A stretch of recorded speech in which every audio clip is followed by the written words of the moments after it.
They were no bigger than a fox, maybe a small dog, if you had one. And if you saw one trotting through the forest underbrush 55 million years ago, you wouldn't have called it a horse. You might not have even noticed it. It had toes instead of hooves, a long tail, sharp eyes, and little leaf-chewing teeth made for a green world that no longer exists. This was the world before the hoof, before open plains, before grass itself had taken over the earth. And this tiny creature, which paleontologists later named 𝐓𝐈𝐌𝐿, the dawn horse, wasn't born to be ridden, raced, or ruled. It was born to hide, to nibble, and to survive in the aftermath of disaster. Because the first horses, if we can even call them that, appeared not in a golden age of mammals, but in a reset, a moment when the world had just clawed its way out of the biggest extinction since the dinosaurs. Around 66 million years ago, give or take a few 100,000, an asteroid hit the Earth and killed nearly everything large, famous, and terrifying. The dinosaurs fell, the pterosaurs, the marine reptiles. Giant things lost their dominance, and in the silence that followed, mammals began to creep out of the undergrowth. Small, warm-blooded, and largely unimpressive, they filled the empty ecological roles left behind. And among them were the early perissodactyls, odd-toed grazers, the lineage that would one day include rhinos, tapirs, and yes, horses. But they didn't look like they were destined for greatness. The story begins in what is now North America, in a deep stretch of the Paleocene and early Eocene, roughly between 55 and 30 million years ago. At this time, the planet was a hothouse, literally. There were no polar ice caps, sea levels were high, rainforests stretched almost to the poles, and temperatures spiked dramatically during a strange and still not fully understood event known as the Paleocene-Eocene thermal maximum. Global temperatures jumped several degrees in a geological blink. The Arctic turned swampy. Crocodiles and palm trees thrived in places we now associate with snow. And in this sauna of evolution, tiny forest mammals multiplied. 𝐓𝐈𝐿, or more formally, 𝐓𝐈𝐌𝐄𝐒𝐒, is often cited as the ancestor of modern horses. But as with most things in paleontology, the labels are messier than the headlines suggest. It was about the size of a terrier. It had 4 toes on its front feet and 3 on the back. That's not a typo. Early horses were multi-toed forest-dwelling creatures. They didn't run across open grasslands, they didn't have hooves, and they didn't eat grass. Instead, they browsed. Their teeth were small and low-crowned, adapted for nibbling soft leaves, not grinding silica-laced blades of prairie turf. Their limbs were flexible, not elongated. They were built for maneuvering through dense vegetation, not outrunning predators on the plains. And for a while, that worked. The forest provided food, shelter, and cover. Predators were relatively small, and the competition was manageable. But nature rarely stays still. Over millions of years, global temperatures cooled slightly. Rainforests began to retreat. Open woodlands emerged, and grasses, which had existed for tens of millions of years but remained ecologically marginal, began to spread, slowly, reluctantly, but persistently. This was not yet the grassland world that horses would one day dominate, but the future was beginning to shimmer on the horizon. As for 𝐓𝐈𝐿, it diversified. Its descendants, small horse-like species across the Eocene and Oligocene, began to adapt to the shifting environments. Some stayed in forested areas. Others began to evolve traits more suited for running: longer legs, narrower feet, slightly more elongated skulls. The fossil record shows a branching bush of early horse forms, not a single straight line. Some species dead-ended. Others gave rise to new experiments in form and function. Paleontologists have named a dizzying array of these genera: 𝐓𝐈𝐿, 𝐓𝐈𝐿, 𝐓𝐿, each representing a snapshot in a long evolutionary improvisation. 𝐓𝐿, appearing around 37 million years ago, was larger than its ancestors and walked on 3 toes, but began to shift its weight toward the central digit. This subtle rebalancing would become critical later. Its legs were longer, its teeth slightly more developed for tougher vegetation. Still no grass, though, not yet, and definitely no hooves. One of the reasons we know so much about early horses is that their teeth fossilize well. And as every paleontologist knows, teeth tell stories, especially in animals that evolved primarily as eaters and runners. In the case of horses, The teeth track a slow-motion shift from forest browsing to open-land grazing, from low-crowned, soft-chewing molars to high-crowned, enamel-armored grinders. It's not a dramatic transition in a single skull. It's a whisper across tens of millions of years. A fossil here, a pattern there. And it's humbling, frankly, how much of this we still piece together from fragments. A tooth, a toe bone, a partial jaw. The rest is inference, and always open to revision. What we can say with some confidence is that these early horses were not rare. Fossils from the Eocene and Oligocene show they were widespread across what is now the western United States.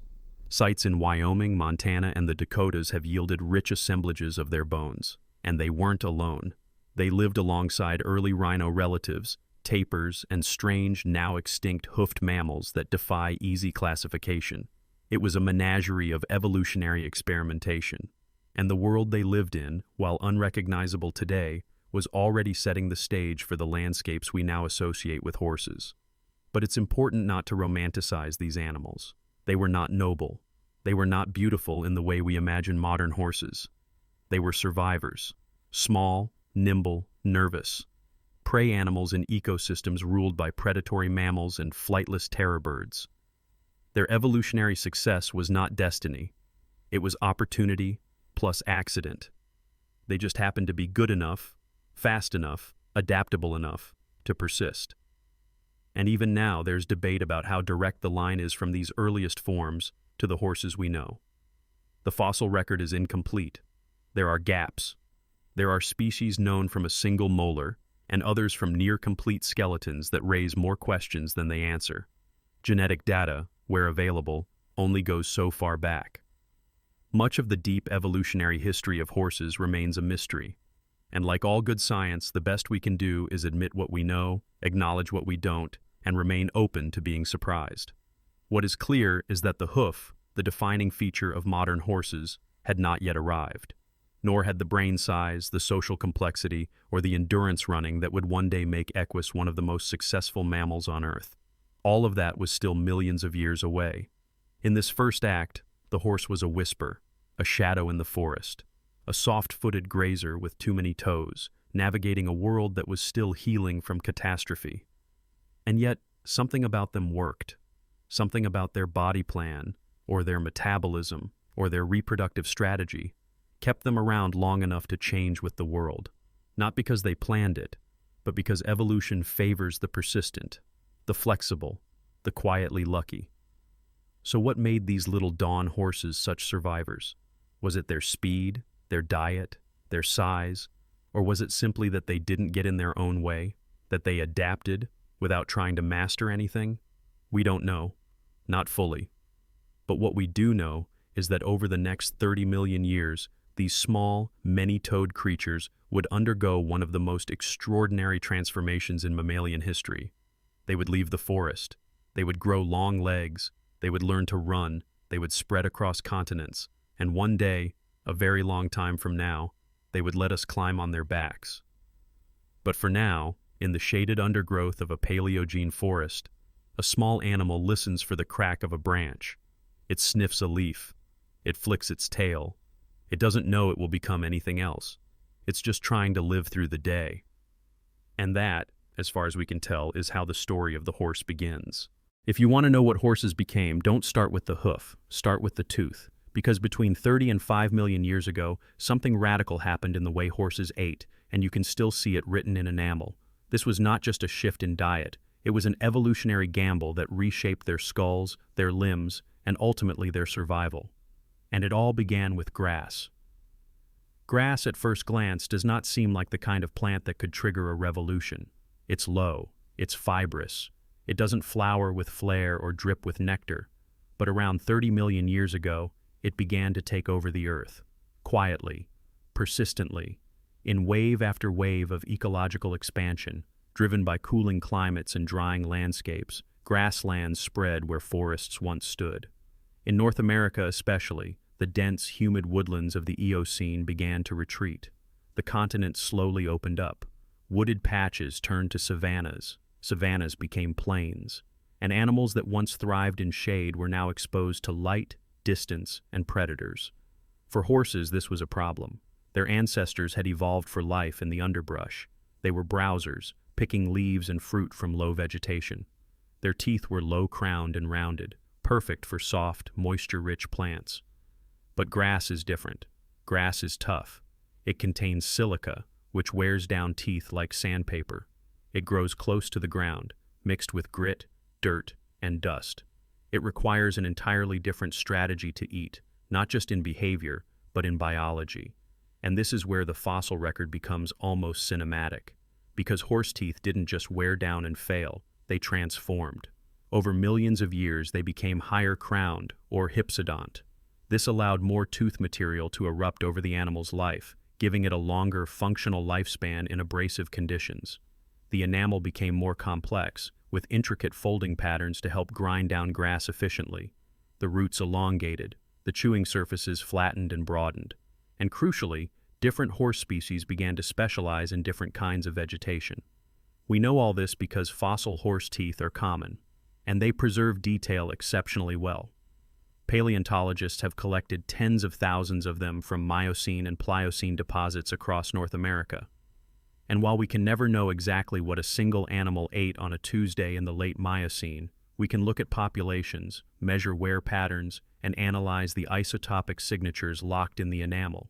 These isotopes, particularly forms of carbon, vary depending on what plants an animal was eating and what environment it lived in.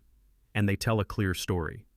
Starting around 25 million years ago and accelerating through the Miocene, horses began shifting from a diet of soft-leaved browse to one dominated by grass.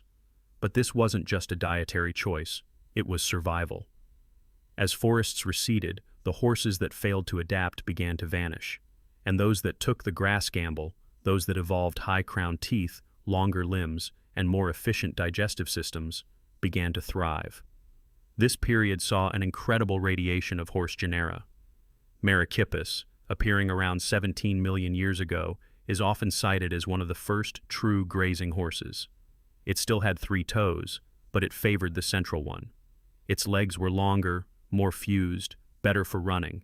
Its teeth were distinctly hypsodont, and its fossil remains suggest it lived in herds, another key adaptation for survival in open spaces. From Merychippus came a cascade of evolutionary experiments. Dozens of horse species emerged over the next 10 million years, each slightly different in size, limb structure, or tooth form. There were 3-toed grazers, single-toed browsers, and everything in between. Some, like Pliohippus, bore a striking resemblance to modern horses.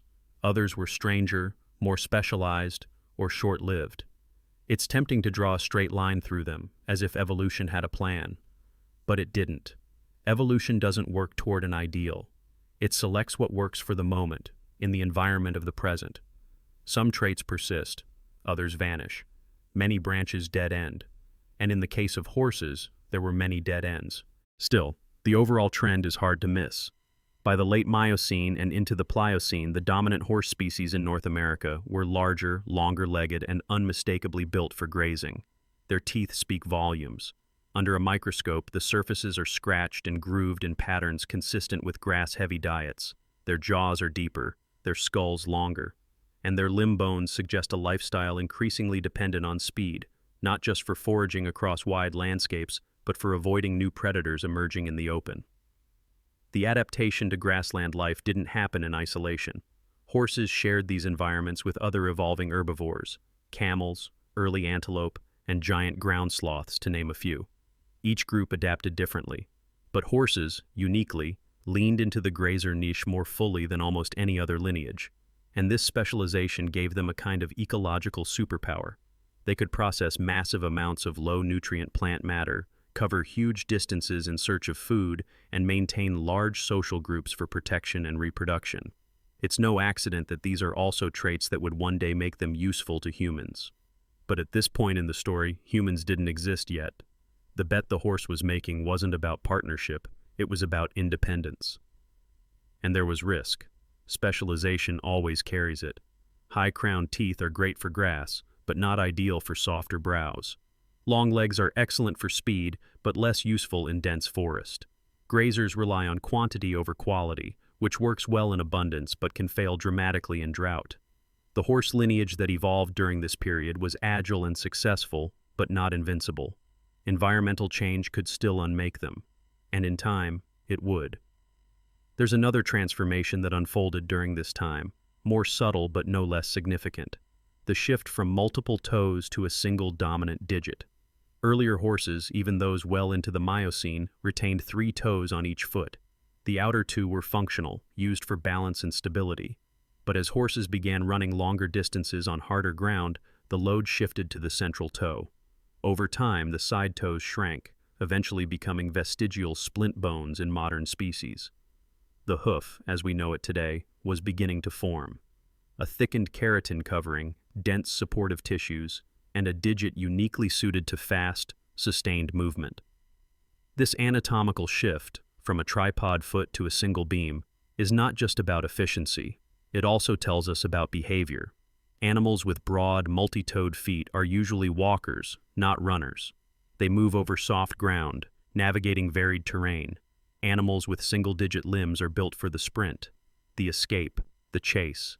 And for horses, this shift aligned perfectly with the rise of the open plains. Grassland predators were faster, more agile, more persistent than their forest counterparts, and horses adapted to match.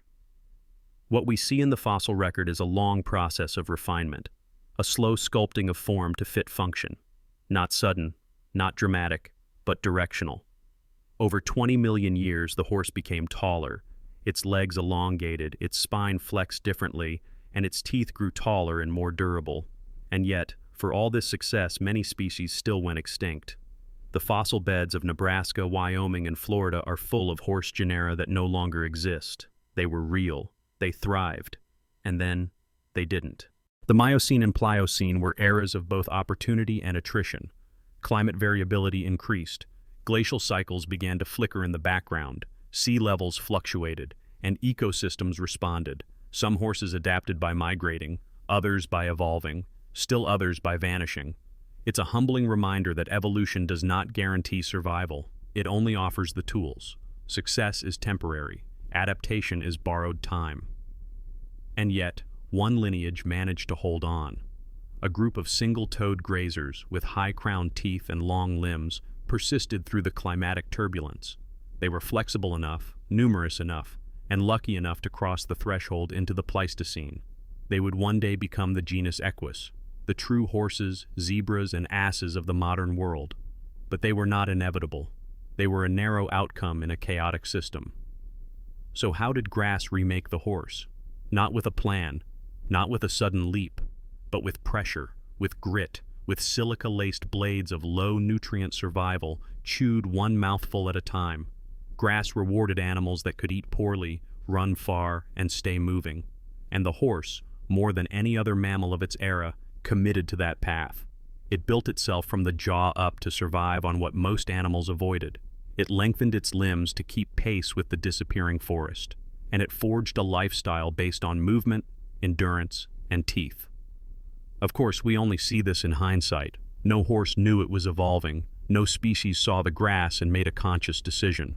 The story is written backward, in fossils and sediment, in isotopes and limb ratios. And even now, it's full of gaps. The fossil record is generous, but never complete. New finds challenge old models. Tooth wear can be misleading. Climate reconstructions are improving, but imperfect. And every time we think we've drawn a clean line from Eohippus to Equus, a new branch appears. But if we follow the evidence where it leads, the shape of the story holds. Between 30 and 5 million years ago, horses made a bet on grass. They changed their diet, their limbs, and their behavior. And in doing so, they unlocked a new way to live, one that would carry them into new continents, new climates, and eventually into the orbit of a strange primate that would one day see itself reflected in the animal's eyes. Not yet, but soon. And so the question lingers. Why did horses win this round of evolution when so many others failed? Was it just the teeth, the legs, the herding instinct? Or was it something else, a deeper kind of adaptability that let them ride the shifting edge of climate and ecology for tens of millions of years? We don't know, not completely, but we're still digging, still brushing dirt from fossil jaws, still peering into enamel for signs of ancient meals. And sometimes, in the curve of a tooth or the taper of a bone, we catch a glimpse of that long bet on survival, one mouthful of grass at a time. They were born on this land, They evolved, diversified, and galloped across it for more than 50 million years. And then, in what seems like an evolutionary blink, they vanished, gone from the very continent where they first appeared, where they had become one of its dominant mammals. If the horse story began in North America, why did it end here too?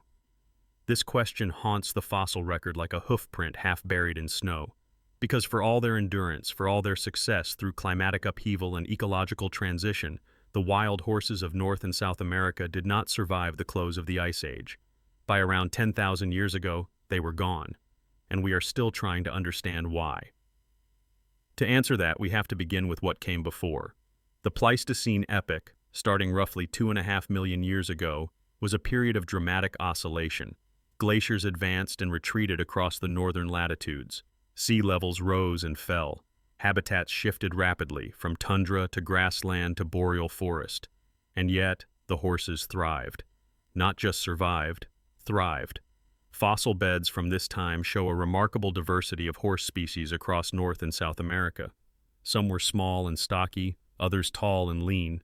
Some were built for open plains, others for more rugged terrain. And they were not alone. This was the age of giants. Mastodons, mammoths, saber-toothed cats, giant ground sloths, camels, and bison all shared the land with them. It was a continent full of megafauna, shaped by the rhythms of ice and grass and predation. The horse's Pleistocene presence was vast. From the Yukon to the Argentine pampas, their remains are scattered in layers of wind-blown loess, glacial till, and river sediment. Radiocarbon dates confirm their continued presence deep into the late Pleistocene, well past 20,000 years ago, and their abundance in many fossil sites suggests they were common, socially organized, and ecologically important. They grazed heavily, shaped plant communities, and likely served as prey for large carnivores. They were not a marginal species. They were part of the ecological core. And then, extinction. Sudden, widespread, and final. Within a few thousand years, perhaps even less, horses disappear from the fossil record across both continents. The youngest direct dates place them near the boundary of the Pleistocene and Holocene, around 10,000 to 12,000 years ago. But there are few signs of gradual decline. In some regions, they seem to persist up until the very edge of disappearance. In others, they vanish abruptly. The patterns are uneven, regionally patchy, and frustratingly hard to pin down. Which leads to the question, why? For decades, two primary theories have dominated this debate. The first centers on climate. As the Pleistocene ended, Earth entered a period of rapid warming. Glaciers melted, sea levels rose, grasslands shrank, forests returned. The environments that had sustained grazing megafauna for hundreds of thousands of years changed, and not gradually. This climatic shift, so the theory goes, may have fragmented horse populations, reduced forage availability, and increased ecological stress. Animals adapted for wide-ranging open landscapes found themselves hemmed in by trees, wetlands, and shrinking habitat. There is support for this. Paleoecological reconstructions show major biome shifts in North America during the terminal Pleistocene. Core samples from lakebeds record changing pollen counts, signaling vegetation turnover.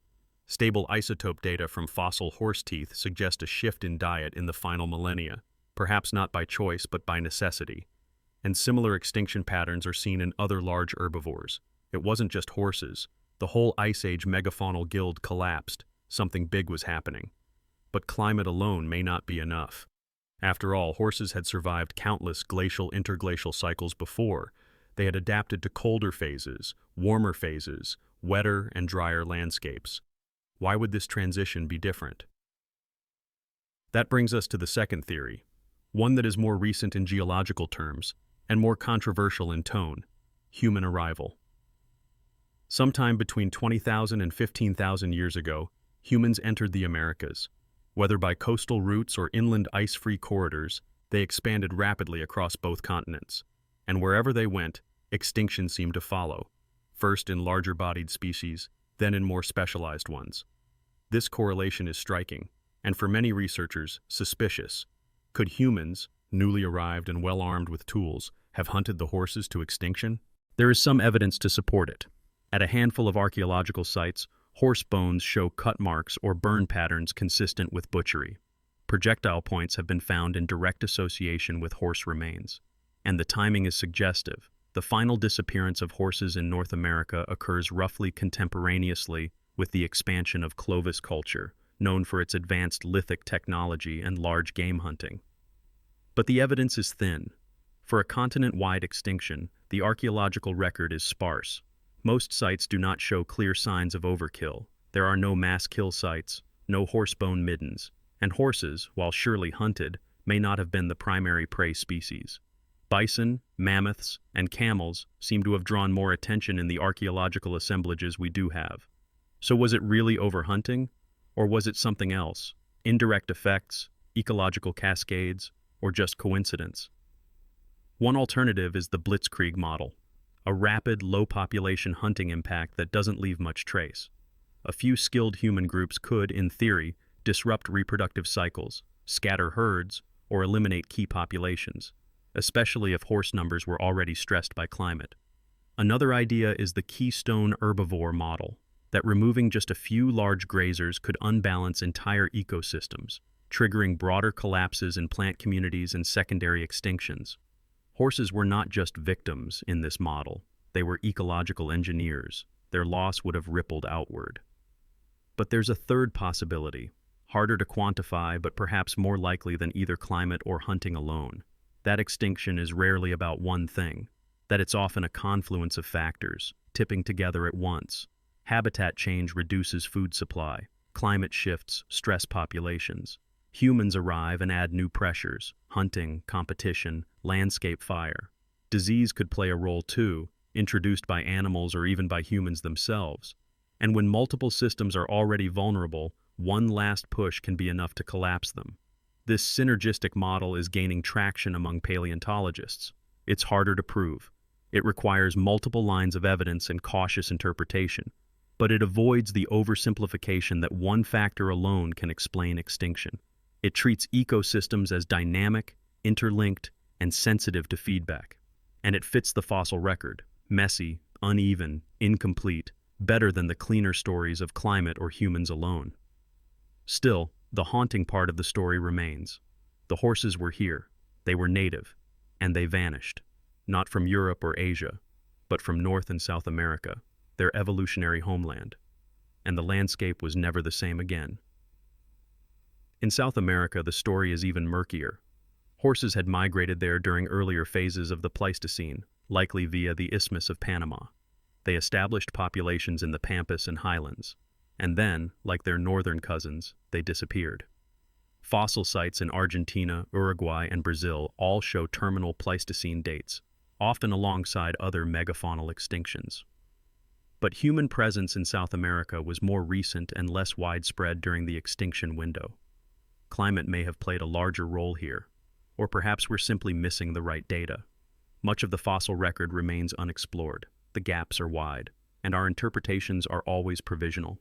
What makes this extinction so significant is that it left the Americas without horses for thousands of years. For tens of millions of years, these animals had been part of the ecological web.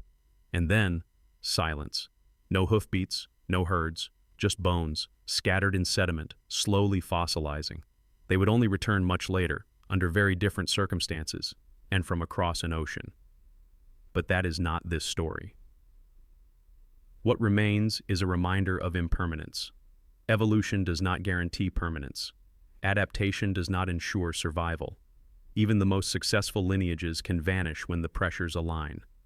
The horse, once a symbol of endurance and movement, became a casualty of transition, and we still don't fully understand the final cause. Was it us? Was it the sky, the ice, the grass? Or was it some quiet combination of change and chance that no model can yet explain? We may never know with certainty, but the fossils keep speaking. The sediment layers keep offering their mute testimony, and every time we dig into late Pleistocene strata and find another molar, another cannon bone, another partial jaw, we are reminded that extinction is real. It is not an abstract risk. It has happened before. It will happen again. And the horse, for all its strength, was not immune. The haunting question is not just why the horses died. It's why they lived so long before that. 50 million years of success. And then, just like that, the hoof prints stopped. Extinction is rarely a clean ending. It leaves loose ends, strange absences, and stories that don't quite add up, especially when it happens in the fossil record, where survival and absence can sometimes look exactly the same. If a species stops appearing in the ground, do we know it truly vanished, or have we simply not found where it was hiding? These are not just philosophical questions. In paleontology, they are practical problems, because we do not dig through history like a book. We dig through debris, and what that debris preserves or forgets shapes everything we think we know. Sometime around 10,000 years ago, the last truly native horses of the Americas disappeared. Not just the big-bodied grazers of the northern plains, but also the smaller, more slender species scattered across the mountains of Mexico and the floodplains of South America. One by one, they fell out of the record. And for a long time, that seemed like the end. A line drawn through their story, until they reappeared, not in bone or tooth, but in motion, galloping across the prairies, thundering through stories, disrupting centuries of scientific certainty. Because by the time European chroniclers arrived, some said they saw horses already moving freely across the land, wild, untethered, and no one could agree whether they had ever really left. The mystery begins with silence. For nearly 10,000 years, from the end of the Pleistocene until the start of recorded contact, there are no confirmed fossil horse remains anywhere in the Americas. None in Canada's Yukon, where horses once roamed in Ice Age herds. None in the high desert of Nevada, where their hoof prints are etched into ancient lake beds. None in the fossil-rich layers of the Argentine pampas, where saber-tooths and glyptodonts still emerge from wind-scoured cliffs. Just absence. A wide, uneasy quiet. And yet, science has learned not to mistake silence for certainty.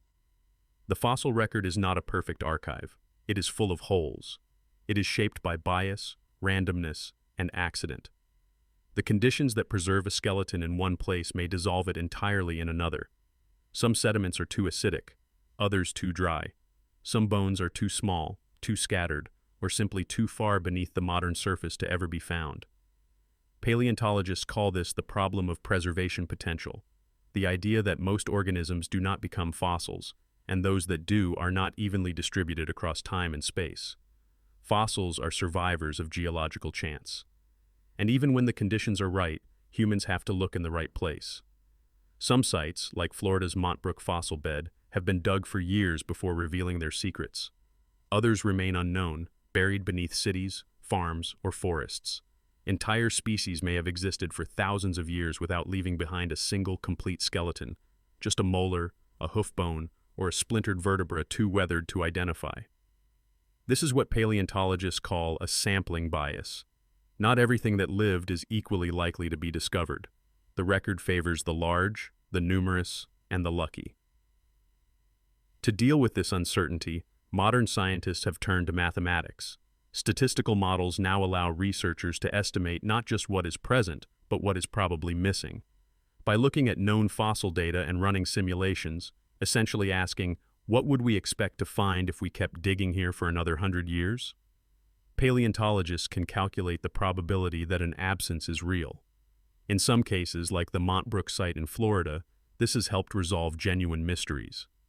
When two species of fossil horse seem to be missing from the otherwise rich 5-million-year-old layer, computer models showed that one of them was likely never there to begin with. The other just hadn't been found yet. This type of inference has transformed how we think about extinction. It suggests that the disappearance of a species from the fossil record does not always mark its true death. It could have persisted in small numbers, in remote areas, or in ways that left little trace. In paleontology, this is called the Lazarus effect, named after the biblical figure who returns from the dead. A Lazarus taxon is any organism that vanishes from the record, then reappears much later. It is a reminder that absence is not the same as extinction. But it also raises a deeper question. How do we know when something is truly gone? The story of the American horse forces us to wrestle with this uncertainty. After 10,000 years of apparent silence, horses return, first in art, then in eyewitness accounts, and eventually as physical populations on the landscape. But what if they had never fully disappeared? Could small, scattered horse populations have survived in isolated valleys or refugia? Could their bones have been destroyed by acidic soils, consumed by scavengers, or simply overlooked by the pick and brush? Some fringe theories suggest this, that the extinction was not total, that relict populations may have persisted, unrecorded, until historical times. There is no conclusive evidence for this, no reliable radiocarbon dates of horse bones in the Americas between 10,000 and 500 years ago. But that does not mean the possibility is zero. It simply means the burden of proof has not been met. And so we are left with a puzzle, a creature that once dominated a continent, vanishing without a clean forensic trail, a species that leaves behind more questions than bones. And this is where paleontology meets humility, because as scientists, we are trained to work with what we have, but we are also trained to admit what we do not. The gaps in the record are not failures, they are invitations. Every missing layer is a reminder of the scale of what we still don't know. And when it comes to horses, the scale is vast. Tens of millions of years of evolutionary history, thousands of fossil sites, and yet whole intervals still feel like blank pages. This is why statistical modeling is so important. It lets us work with absence instead of being paralyzed by it. By mapping where fossils should appear and comparing that to where they actually do, we can identify ghost ranges, intervals of time where a species probably existed, even if the bones have not yet surfaced. In the case of extinct horses, these ghost ranges are essential. They remind us that evolution does not move in straight lines, that survival can leave behind a whisper, not a scream. The ghost of the plains, then, is not just a metaphor. It's a real scientific dilemma, a species that once shaped the grasslands, now known only through fragments. And yet those fragments are enough to hint at diversity, enough to show adaptation, enough to trace their disappearance, but not so far their return. And that return is where the confusion begins. Because by the time horses are seen again on American soil, the landscape has changed. The forests have retreated. The bison have expanded. Human societies have grown complex, diverse, and deeply rooted. And into this world, the horse reappears. Not as a fossil, but as a living presence. It is one of the strangest discontinuities in natural history. An animal native to the continent vanishes for 10,000 years, then rides back into its own former habitat as if nothing had happened. But that is not a story we are telling yet. That chapter comes later. For now, we remain in the gap, the long silence between extinction and reappearance, the time when the horses were gone and the land remembered them only in dust. In this space, the fossil record offers no clean answers, just hints, probabilities, absences framed by presence.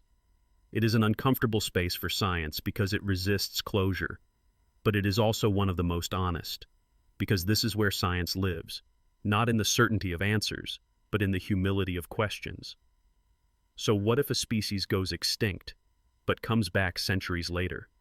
The truth is, we might never be able to say with absolute confidence whether the horse's absence in those long millennia was complete or merely unrecorded. And that uncertainty is part of the story. It reminds us how fragile knowledge is, how easily it can be erased by time, erosion, and oversight. It reminds us that what we know is shaped by what we find, and what we find is always partial. The ghost of the plains was real. Whether it still walks in the soil beneath our feet, waiting to be uncovered, or lives only in the statistical models that try to predict its shadow, we may never know for sure. But the question remains. And sometimes, the question is the most important part. Because it is in the asking, not the answering, that science moves forward. And in the quietest stretches of Earth's history, where bones vanish, climates shift, and species slip into myth, the ghosts are never truly gone. They're just waiting for someone to go looking again. There is a stretch of land that once reached from the Carpathian foothills to the back edge of Siberia, and from the northern Black Sea to the shadowy ridges of the Altai. Not a forest, not quite desert, something in between. A whispering sea of grass where trees were rare, horizons stayed flat, and the wind had no obstacles to slow it down. If you stood there 40,000 years ago, it would have looked the same in every direction, rolling, dry, and exposed. But underneath that stillness was movement. Herds upon herds, drifting through the seasons. And in the middle of it all, small-footed, power-chested, narrow-skulled animals moving low to the ground, wild horses, long before they belonged to anyone. This part of the world, the Great Eurasian Steppe, was not just a habitat, it was a test. For 200,000 years or more, it shaped the horses that would one day reshape the earth. Long before the first rope or rider, long before bronze, wheels, or cities, the steppe was already performing a quiet experiment in survival.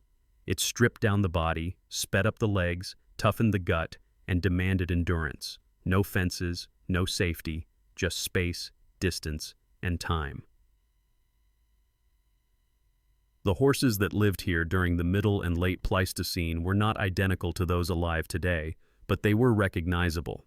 Genetically, we now know they were part of the wider Equus ferus lineage, true horses in the biological sense, but they still carried a messy blend of traits. Low shoulders, large heads, sturdy limbs adapted not for elegance but for durability. Their coats may have varied in color, as seen in the reconstructed pigment genes from ancient DNA, some bay, some dun, perhaps even patterned. We do not know what sounds they made, but their teeth show what they ate: tough grasses, silicates, and low-nutrient sedge. They were born for famine. From what we can reconstruct, these horses did not travel alone. The fossil record places them alongside aurochs, mammoths, reindeer, and various predators, wolves, lions, and even the Eurasian cave hyena. This was a biome defined by movement and death. The winters were long, and shelter was minimal. The advantage belonged to animals that could detect danger early, outrun it when possible, and travel long distances in search of dwindling resources. Horses, with their panoramic vision, efficient stride, and herding instinct, thrived here. But not effortlessly. Their survival was purchased in blood. What made the Eurasian steppe so critical was not just its harshness, but its continuity. It existed, in some form, for hundreds of thousands of years. While glacial pulses pushed forests south and then pulled them back north, while deserts crept and retreated, the steppe endured. A corridor of dry grassland that connected Western Europe to Central Asia. And because of that, it became a superhighway of evolutionary pressure. Populations could move, mix, and diverge, and they did, leaving behind enough fossil bone and genetic residue to track their paths in faint lines. Thanks to ancient DNA extracted from horse teeth and bones dated from nearly 50,000 years ago to just a few thousand, we now know that there were several distinct lineages of wild horses across the steppe. Some of these are now extinct. Others, like the one that gave rise to modern domesticated horses, only became dominant much later. But the genetic picture shows long periods of coexistence. Diversity, not uniformity. Evolution doesn't act like a blueprint. It sprawls. Populations split and rejoin. Some go extinct. Others absorb their cousins. It is not a tree, it is a braid. And it is in this tangled evolutionary braid that the horse was quietly becoming what it needed to be. The shift from earlier wild horses to what scientists sometimes call pre-domestication candidates is subtle but trackable. These were horses that already had the right traits for partnership: low reactivity, strong herding behavior, high reproductive turnover, and above all, endurance. Endurance mattered more than speed. A fast horse is useful for a predator, but an enduring one is useful for a human. And endurance is shaped by many things: heart size, oxygen uptake, muscle composition. The horses of the steppe were becoming specialists in this. We know from isotopic studies of their bones and teeth that these horses had highly seasonal diets. They adapted to the lean months of winter by switching plant types, often eating poor quality forage that would kill more selective feeders. Their teeth grew long and hard, with deep enamel ridges that could handle grit and ice. And their limbs showed signs of increasing cursoriality, the evolutionary term for long-distance runners. Not built for quick bursts, but for mile after mile. These were the biological blueprints of the future. One of the most significant clues comes not from the skeletons, but from the genome. In 2021, a team of paleogeneticists mapped the full genome of several ancient horse populations from across the steppe and found that even 30,000 years ago, some of them already showed genetic signatures linked to modern horse physiology. It is difficult to say what these traits meant in real life. This is where genetics must be interpreted cautiously, but it implies that the raw material for domestication was already present, long before the first halter. Importantly, these steppe horses were not yet being used by humans, or at least there is no unambiguous evidence for it during this window. We are still firmly in the pre-contact period, but we know humans were there. Sites across the southern Ural region, parts of modern-day Kazakhstan, and further west near the Dniester Valley all contain Upper Paleolithic artifacts, sometimes with horse bones mixed in. Cut marks on bones suggest consumption, but that is different from partnership. Hunting an animal is not the same as herding it. Still, the proximity matters. Because it sets the stage, a stage in which wild horses and humans are moving through the same space, reacting to the same climate fluctuations, and adapting to the same grassland world. This is how domestication becomes possible. Not suddenly, but through prolonged exposure. A horse that flees when approached is wild, but a horse that flees, then circles back to rejoin its herd near a human settlement, is showing a different kind of reaction. And it is in these reactions, over thousands of years, that the possibility of a future emerges. But here, again, we must be careful. Not every horse on the steppe was on a path to domestication. Most were not. Domestication is not an inevitable outcome of evolution. It is an accident of overlap. A series of strange, contingent choices made by small groups of humans under specific pressures. The steppe provided the backdrop, but it did not write the script. And for thousands of years, horses continued to live on these plains without anyone claiming them.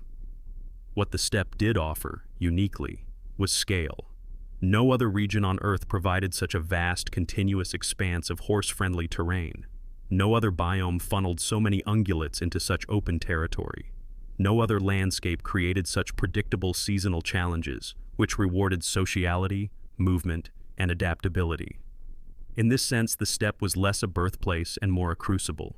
It burned away the unnecessary. It forced a very specific kind of resilience. And in doing so, it quietly created the template for what a domesticated horse could become. One population in particular, which would later give rise to the dominant domesticated bloodline, seems to have emerged in the western part of this zone, near the lower Don and Volga rivers. Genetically, it began to rise in frequency around 6,000 years ago, though its precursors likely existed much earlier. But for now, in the time before halters and harnesses, it was still just another wild lineage, navigating the frost-hardened steppes and dodging wolves. So what made this horse different? Perhaps nothing at first. Perhaps it was simply luck, a slightly more docile temperament, a slightly better fit for the needs of a neighboring human group. Or perhaps it was geography, a location close enough to early settlements that it invited curiosity. The truth is, we do not know.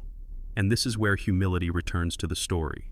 Because for all our ancient DNA, our isotopes, and our fossil teeth, we are still telling this tale backward. We know where it ends, but the beginning is lost in wind. And yet there is something comforting in that, a reminder that not all origins are knowable, that sometimes evolution doesn't leave a signature, just a shape, a pattern, a hint of future possibility. The steppe was full of these. It still is. Even now, in the more remote parts of Mongolia and Kazakhstan, wild horses can be seen tracing the same migratory paths their ancestors once did, pausing to graze in the lee of a hill, vanishing into a pale horizon. They do not know the history they carry. They do not know that their bones are in our museums, or that their DNA is in our databases. They move the way they always have, forward, into the wind. So what made this region the perfect launch pad for the modern horse? Perhaps nothing did. Perhaps it was not the region that made the horse. Perhaps it was the horse that made the region matter to us. Because without it, the steppe is just grass and wind. With it, it becomes the quiet forge of everything to come.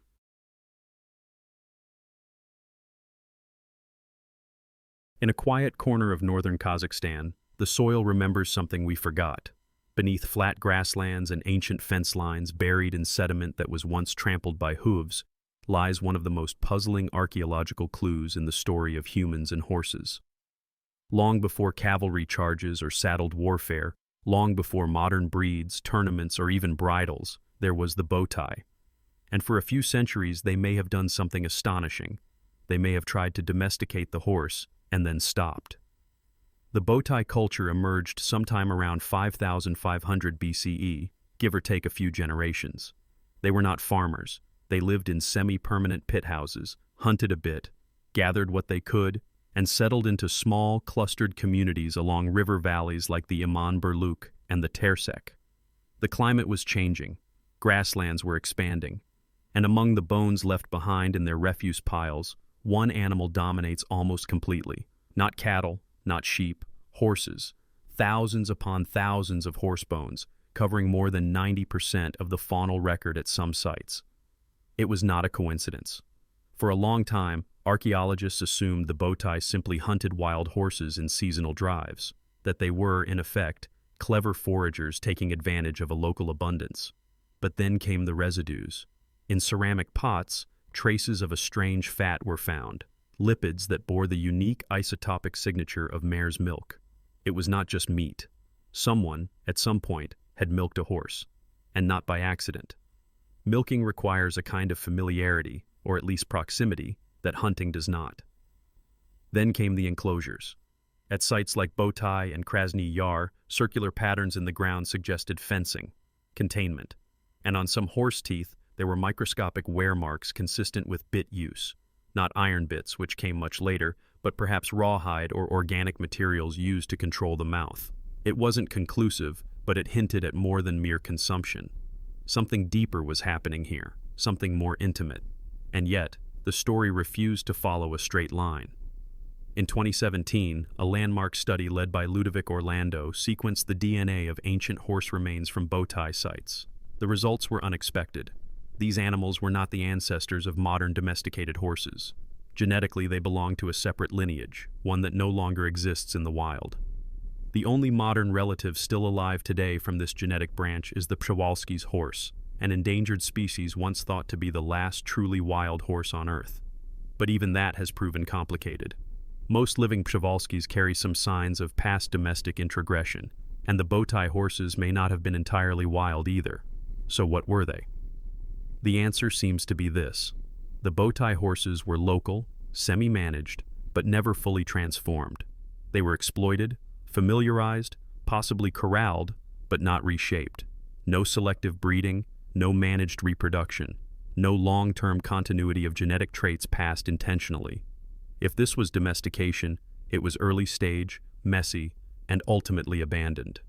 A missed opportunity, not a triumph. Why? That question has haunted the field for years. The bowtie had the animals. They had the milk.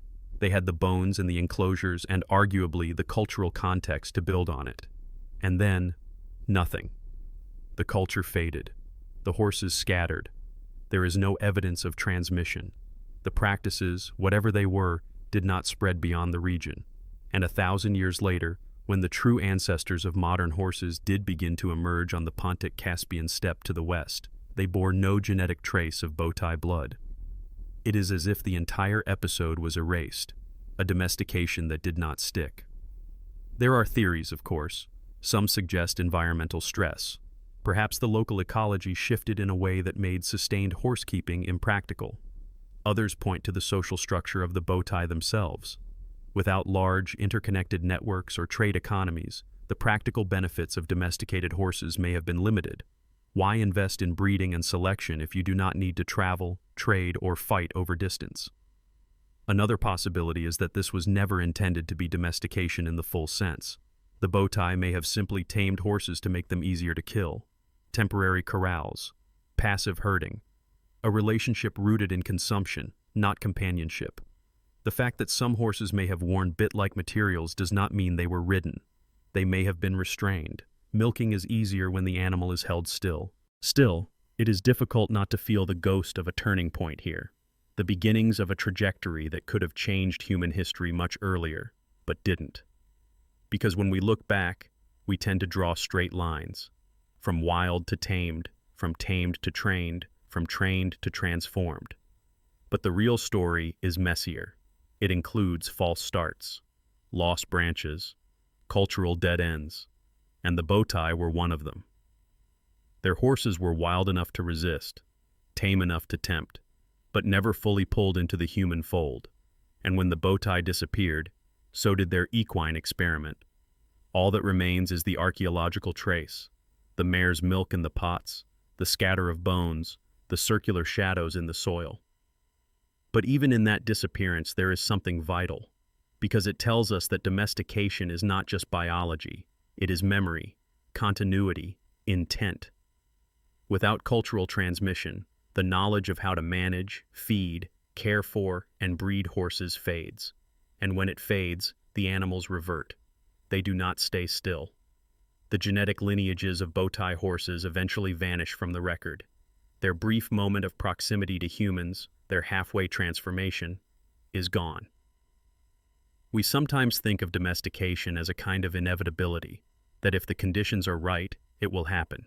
But the Bowtie remind us that this is not true. They remind us that animals do not simply domesticate themselves, and that humans must choose to continue that relationship over time. The horse did not become domestic because it wanted to. It became domestic because someone eventually kept choosing it, generation after generation. The Bowtie chose, briefly, and then they didn't. This is perhaps the most humbling part of the story, that we do not always carry forward the inventions we stumble upon, that we can milk a horse, build a fence, even tether it by the mouth, and still not make the leap. Because culture is not just about innovation.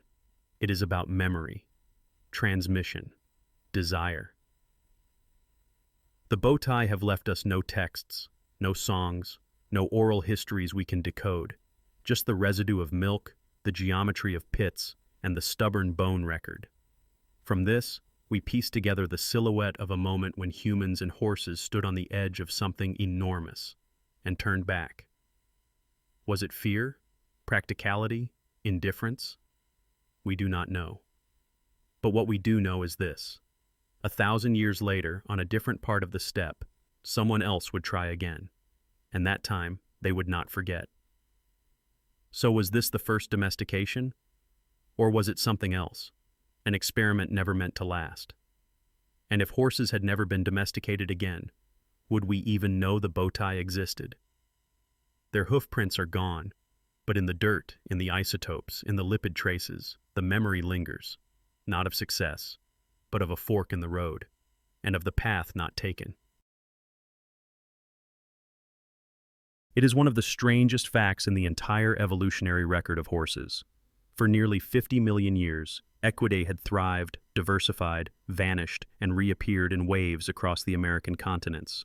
Their teeth evolved, their toes disappeared, their bodies stretched into runners, and their diets adapted to global climate shifts. For most of that time, no single horse ever conquered the earth. And then, suddenly, around 4,200 years ago, one bloodline did. Not because it was stronger, not because it was faster, not because of anything it did, in fact. This horse became the ancestor of nearly every horse alive today because it got picked, not by nature, but by humans. And unlike the early attempts that fizzled out, this time, the choice stuck. The place was the Pontic-Caspian steppe, a vast belt of grassland that stretches from the eastern edge of modern-day Ukraine through southern Russia and into western Kazakhstan.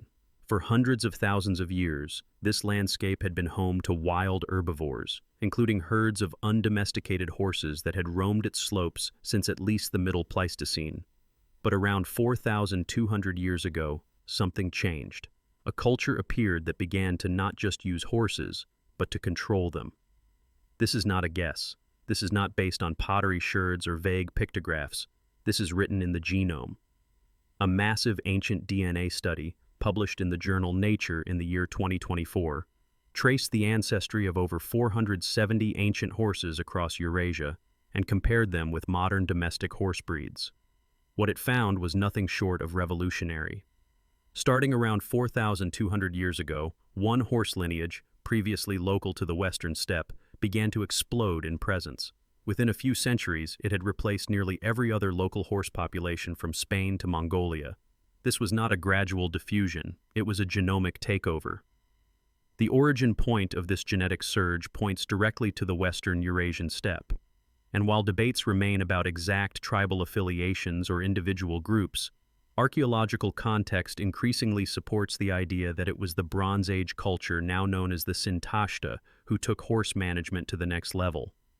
They did not just milk horses, they bred them, they trained them, they built infrastructure around them. Most notably, they built wheels.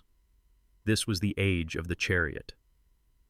The Sintashta were not a massive empire. They were not a dominant civilization in the sense of towering cities or sprawling trade routes, but they were innovative, organized, and unusually invested in metalwork and mobility. Their fortified settlements appeared in the southern Ural region around the early 2nd millennium BCE. Inside these settlements, archaeologists have found chariot parts, copper-working tools, and, crucially, horse remains buried in ritual contexts, not as meat, but as something more sacred. The appearance of spoked wheel chariots at this time is no small thing. It marked a fusion of wheel technology, metallurgy, and animal domestication that created a new category of weapon, transport, and social power. The horse, when yoked to a chariot, became not just useful, it became strategic. It could turn warfare, trade, and ritual into something faster, louder, and further reaching than ever before. But even this doesn't quite explain the genomic explosion. Because other cultures had wheels, other cultures had herds. What made this bloodline succeed where all others failed? The answer may lie in breeding. There is strong evidence that the horses selected by the Sintashta were not only tamed, but actively bred for traits humans valued: speed, strength, tractability, and reproductive success in captivity. The genetic signature of modern domestic horses includes a sharp bottleneck during this period, an evolutionary signal that suggests a small number of founding stallions and a narrow reproductive base. This is a hallmark of artificial selection. Someone was choosing who got to mate. Another clue comes from the generational spacing. In wild populations, horses typically reproduce every 6 to 8 years. In the domestic line that emerged during this period, that spacing shrank dramatically to about 4 years. This suggests higher survival rates in foals, lower mortality in mares, and reproductive management under human care. Again, this is not speculation, this is molecular biology meeting archaeology. This one bloodline was not special on its own. It became special because it entered a feedback loop with human culture. It was selected, bred, moved, and transmitted across tribal, geographic, and linguistic boundaries. And as it traveled, it displaced everything else. By the late 2nd millennium BCE, descendants of this horse were present across nearly the entire Eurasian landmass. In the Indus Valley, in Mesopotamia, in the steppes of Central Asia, and in the tombs of emerging Chinese dynasties. The genome had gone global. And yet, none of this was inevitable. The vast majority of horse populations that existed before 4,200 years ago are now extinct. Their DNA is gone. Their stories, if they had any, have not survived. Only this one bloodline, this local variant from the Pontic-Caspian steppe, made the leap into what we call domestication today. There is something deeply sobering about that. Domestication, we now know, is not simply about biology, it is about momentum, culture, transmission. The difference between a milked horse and a bloodline that changes continents is not just in what people did, it's in what they kept doing. If the Sintashta had disappeared without sharing their knowledge, we might have seen another false start, another ghost branch of equine semi-domestication lost to time. But they didn't disappear. They moved. And as they moved, they brought their horses, their wheels, and their selection preferences with them. In this sense, the horse became not just an animal of utility, but an animal of memory. Each hoofbeat was a kind of cultural inheritance, a strand of knowledge encoded in practice, ritual, and eventually DNA. And yet, even now, we must be careful. What we call domestication is not a binary switch. It is a process, a spectrum.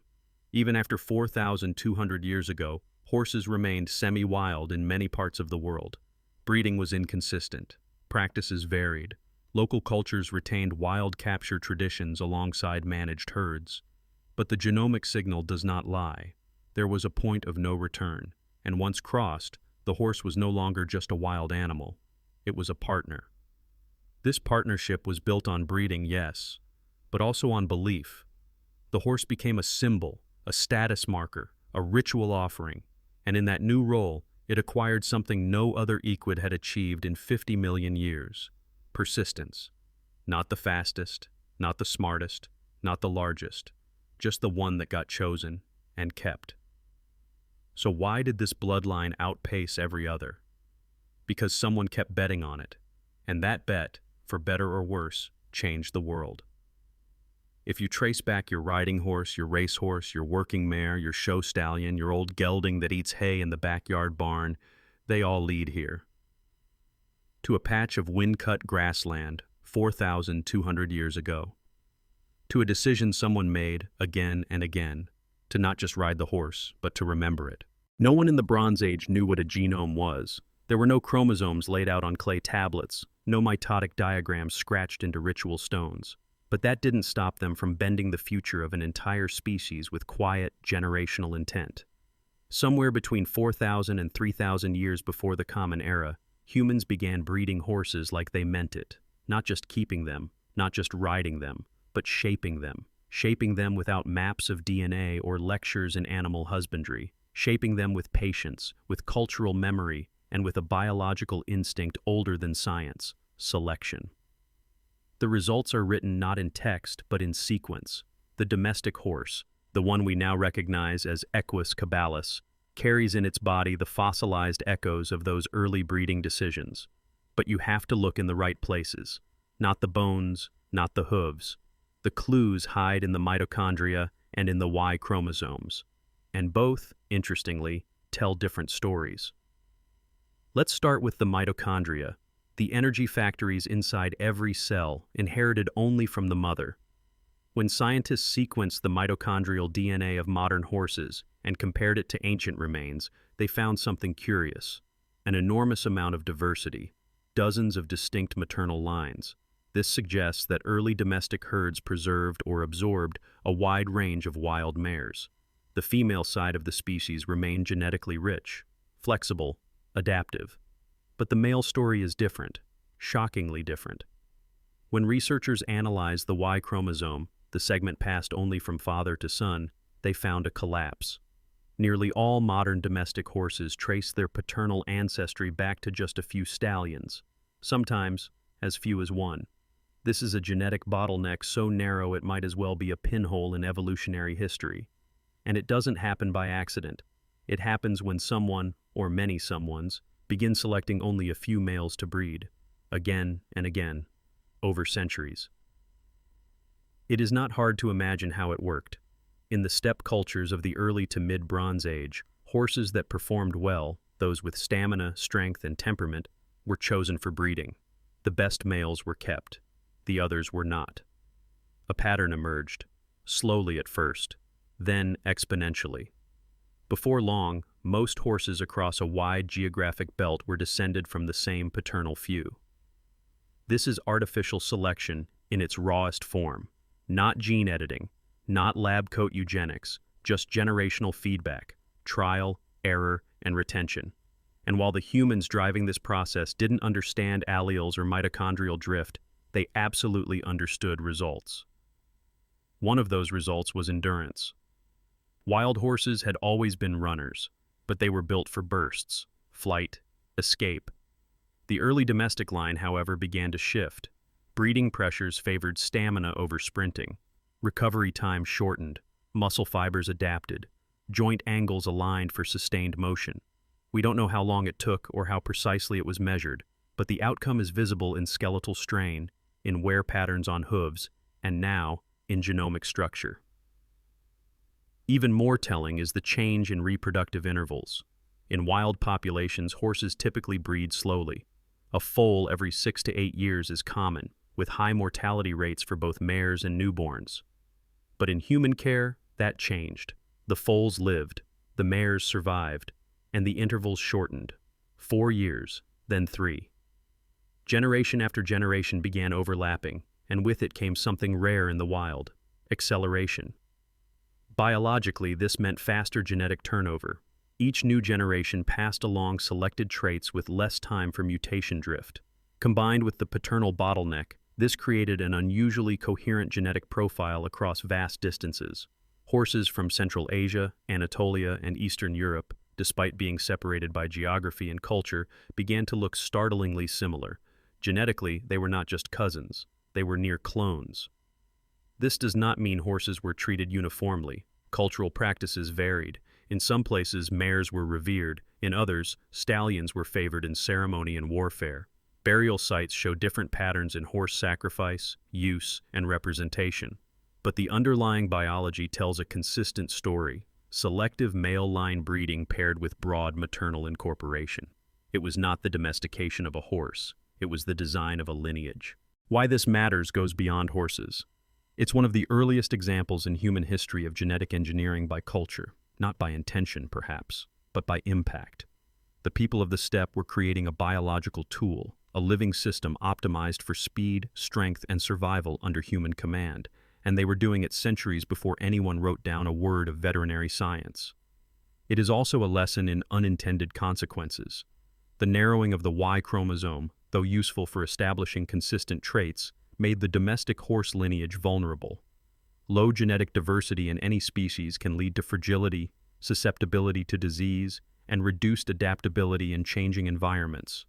Today, equine geneticists actively monitor inbreeding coefficients in modern breeds, trying to preserve what little diversity remains. But the die was cast long ago. The founders are already gone. The bloodlines were sealed by 3000 BCE. What's haunting is how invisible it was. Unlike stone monuments or burial mounds, these early breeding decisions left no immediate physical trace. They shaped the interior, not the exterior. They sculpted inheritance, not architecture. Only with the arrival of high-resolution genetic sequencing in the 21st century did we begin to see what had been built. And once seen, it could not be unseen. The horse was not just chosen, it was curated. And yet, for all this selective power, humans still remained at the mercy of what they couldn't see. Mutations occurred, diseases spread, lineages collapsed, and sometimes, the very traits bred into a horse became the thing that made it unfit for the next era. Speed was great for chariots, less so for plowing. Temperament that suited ritual combat didn't always work for long-term labor.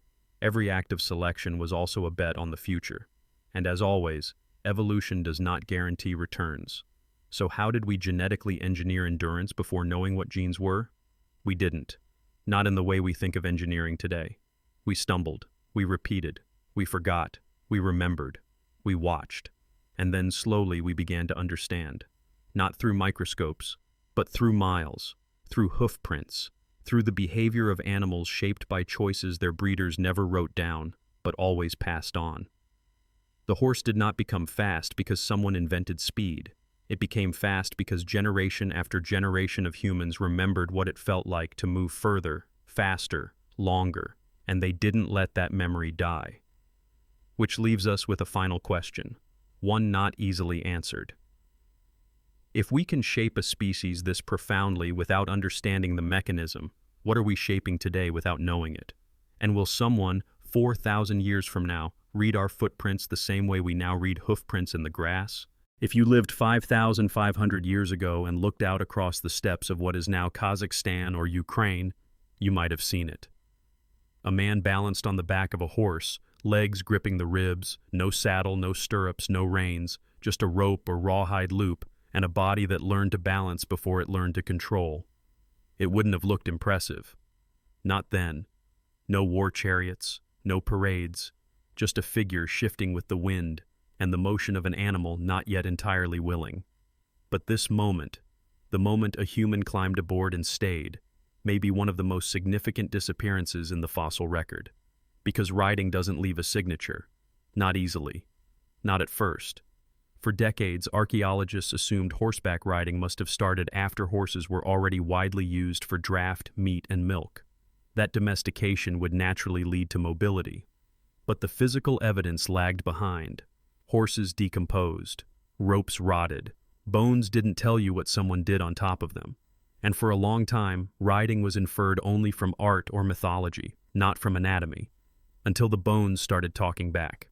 The first clue came from the mouths of horses themselves, more precisely, their teeth.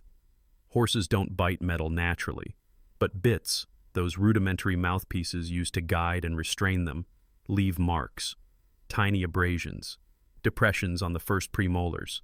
And around 30 years ago, researchers began identifying wear patterns that didn't match grazing or age. They matched human intervention, not from chewing, from pressure, from reins pulling on a simple rope or a metal insert.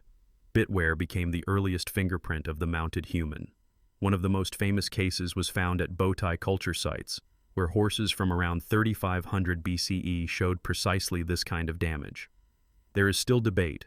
Some argue these horses were not ridden, only managed.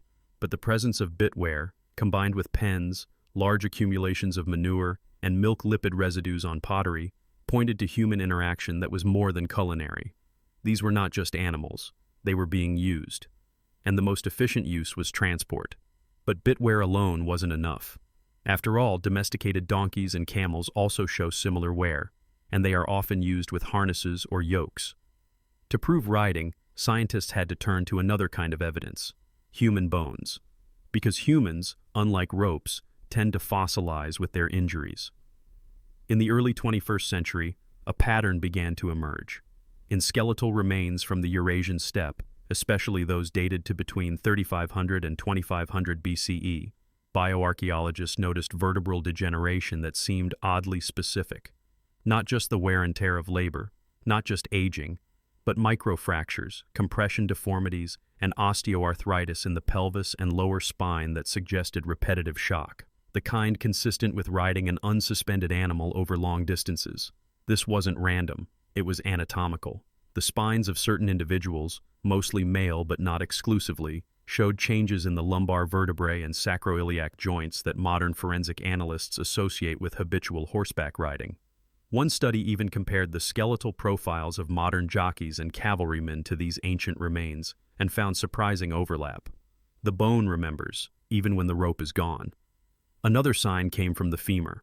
Riders, especially bareback or unsaddled ones, develop asymmetric muscle use. Over time, this can affect the attachment sites of muscles on the thigh bone. In ancient skeletons, enlarged trochanters or asymmetrical ridging may hint at years spent gripping with the legs, not walking, not running, but staying mounted. None of this is definitive on its own, a single tooth abrasion, a single worn vertebra. But patterns are persuasive, and across dozens of sites from northern Kazakhstan to the Don-Volga interfleuve, these signs accumulate.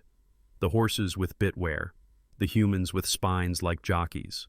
The bones, quietly, build a case. Still, the timeline remains blurry. Riding likely began long before it left any record. Horses don't fossilize in a gallop. No one buried the first rider with a congratulations plaque. The act itself, mounting, balancing, learning to steer, was private, domestic, invisible. It happened on the fringes of herding camps, in the margins of travel. There were no bridles carved in stone, no petroglyphs of a boy gripping a mane for the first time. But the implications were enormous. Once riding became possible, distance changed. A journey that took 3 days now took 1. Herds could be managed more efficiently, scouting expanded, trade routes opened. It is impossible to say who first realized the full potential of horse mobility, but someone did, and once they did, culture began to shift around them. Oddly, this change didn't happen overnight. Riding remained inconsistent for centuries. Some regions adopted it rapidly, others preferred to use horses for meat and milk. In many places, the horse was both food and transport, an animal valued for its versatility, not just its velocity. What also complicates the record is preservation bias. We find what survives. Organic material rots, leather decays, wooden bridles, if they existed, are lost to time. And even where bit wear exists, it's not always easy to separate early riding from later draft use. The archaeological record doesn't come with labels. So scientists turn to probability, to statistical modeling, to synthesis. They triangulate radiocarbon dates, genetic profiles, and morphological changes across time. They use isotope analysis to track animal diets, which in turn hint at domestication. And when all else fails, they listen to the quiet voices of trauma, skeletal patterns that do not lie, even if they whisper. The bigger question is why it took so long. Humans had domesticated dogs, goats, sheep, and cattle thousands of years earlier. Why was horseback riding such a late arrival? One theory is temperament. Early wild horses were skittish, reactive, and dangerous. They were prey animals, not collaborators. Another theory is environment. Perhaps the cultures who first domesticated them lacked incentive or need for riding. After all, a horse is only useful if you have a reason to go somewhere quickly. But perhaps the real reason is more human. Riding a horse is a leap of trust, and no animal that size allows a human on its back without some form of relationship, however forced. The first riders weren't conquerors, they were negotiators. They had to be. A bucking, panicked horse can kill you as easily as it can carry you. In that sense, the act of riding was not just technological, it was psychological. A shift in how humans saw themselves, not just as hunters, but as partners, not just as caretakers, but as pilots of another mind. And perhaps that's why it matters. The first rider left no name, no mark, but they started something that would echo for millennia. So how do you find a rider when all you have is a skeleton? You don't. Not directly. But if you listen closely, the bones start telling you a story. A tooth scraped in a way it shouldn't be, a spine bent by miles, a pelvis worn by rhythm. And from these faint signals, a picture forms, not of one man or woman, but of a culture slowly learning to move faster than its feet could carry. It is a story of motion without map, of instinct without instruction, of the moment we stopped walking and started riding into a new world of distance, risk, and speed. And the haunting question remains: how many revolutions in history left no trace at all, except in the way a body wore itself down? By 2500 BCE, one horse lineage had quietly begun what would become the most successful biological expansion of any large mammal that wasn't human. And yet, for something so transformative, it didn't look like a revolution. Not yet. It began as a drift, not conquest, not cavalry, but a slow seepage through trade routes, kinship networks, and migration patterns that defied borders, because there were no borders yet. Only plains, rivers, and memory. But the memory stuck. The bloodline moved. And within 500 years, it had gone from a local genetic variant in the steppes near Belarus to the dominant strain across thousands of kilometers, from the foothills of the Alps to the shadows of the Himalayas. This horse didn't spread because it was flashier or prettier or even stronger. It spread because it was consistent. It could survive harsh winters, digest rough grasses, reproduce quickly under human management, and tolerate the indignities of bit and burden better than its cousins. It was not the first horse domesticated by humans. It was just the first that didn't disappear. And so the question becomes, how do you track the expansion of an animal's genome through time when it leaves no map, no diary, and only teeth and bone? You look for patterns. The scientists behind the latest major DNA study, drawing from hundreds of ancient horse remains across Eurasia, found something that had been hiding in plain sight. Around 4,200 years ago, a new genetic signature emerged in horses on the Pontic-Caspian steppe. This bloodline, now identified as the ancestor of almost every modern domestic horse, began spreading outward, slowly at first, and then rapidly. Within a few centuries, horses bearing this lineage replaced older local populations from Hungary to Mongolia. They didn't do it through wild interbreeding, they did it through humans, through breeding choices, through intentional selection, through a quiet reshuffling of animal ancestry that left behind regional variation in favor of one surprisingly versatile genotype. To be clear, these horses were not all genetically identical. There was still variation, size, temperament, coloration. But at the genetic core, they shared a mitochondrial and nuclear pattern that was unmistakable. The horses at Sintashta, at Andronovo, at Bactria and Margiana, they were riding and managing descendants of the same founding line. And this raises an awkward truth. Domestication does not automatically equal success. The Botai had domesticated horses earlier, around 5,500 years ago, and even consumed their milk.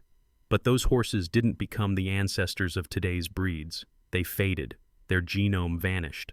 The horse that changed the world came later, and it came quietly. So why did this strain take hold? The answer, as usual, is more about humans than horses. The timing coincides with rising mobility on the steppe. Wagons, carts, and chariots were beginning to alter how people moved and organized themselves. Horses, managed and bred for endurance, could now be integrated into larger logistical systems. This wasn't just about speed. It was about reliability, about traversing uneven terrain, managing herds, connecting trade networks that would, in a few hundred years, become arteries of Bronze Age commerce and warfare. Horses weren't just ridden. They were hitched to carts. They pulled loads. They carried goods across what would become the Silk Roads long before silk was ever part of the equation. And this required consistency. It required an animal that didn't spook easily, didn't collapse from hunger, and didn't require lush grazing lands to survive. In other words, it required the horse that had just appeared on the steppes near the Volga. From there, the expansion was exponential. Within a century, that horse appeared in Anatolia, then in the Balkans, then in Central Asia. At Bactria, archaeologists uncovered horse burials that bore the same dental markers, the same build, the same genetic hallmarks. At sites in modern-day Turkmenistan and Uzbekistan, hoof bones matched the pattern. Bit wear, joint trauma, and even changes in tooth enamel hinted at dietary shifts under human care, all consistent with the new strain. The same horse, over and over again, across thousands of kilometers. But again, this wasn't instant. It wasn't a moment. It was a drift. There were still regions that retained local breeds, or refused horses altogether. Some cultures preferred donkeys or oxen. Others saw horses as symbols, not tools. And in many areas, wild horse populations continued to exist alongside the domestic ones, creating blurred lines between what was managed and what was simply tolerated. What made the difference wasn't genetics alone, it was cultural uptake. Some societies saw the potential early, others resisted. But by around 1500 BCE, the spread had become irreversible. This one lineage, shaped on the steppe, now formed the backbone of horse use from the Danube to the Hindu Kush. And yet, for all this rapid movement, the horse didn't immediately reshape the world, not in the way iron or agriculture or cities did. It took centuries for riding to become normalized, millennia for cavalry to dominate warfare. The full transformation, the one we now associate with empires and conquests, was still centuries away. What happened during this period was subtler. The horse became a bridge animal, a facilitator, a way to connect distant peoples, to manage larger territories, to push the edge of what humans could traverse in a single day. Roads did not exist yet, but riders did. And so, a network began to form, one not of stones or signs, but of hooves and memory. And here's the strange part. Even as the horse expanded its range, it didn't become dramatically larger or faster. Unlike dogs or cattle, which diversified rapidly under domestication, horses remained remarkably consistent. The average size of Bronze Age horses was still modest by modern standards, shorter, stockier, with a build suited for endurance, not power. They were not majestic chargers, they were humble transporters. But what they offered was more profound than strength. They offered motion. And motion, in the Bronze Age, was the difference between a village and a horizon. Some scholars argue this period marked the beginning of the first true equine diaspora. Others resist that term, preferring to see it as a genomic homogenization. Either way, the outcome was the same. By 1500 BCE, the old regional horse populations had mostly vanished. Their bones remain, but their bloodlines do not. This has implications not just for archaeology, but for how we understand human agency. The horse that changed everything did not do it alone. It was chosen, maintained, spread, managed. It was the result of thousands of small decisions by humans we will never meet, herders, traders, mothers, sons, who saw in this animal not just utility, but potential. And yet it is also a reminder that most revolutions begin quietly.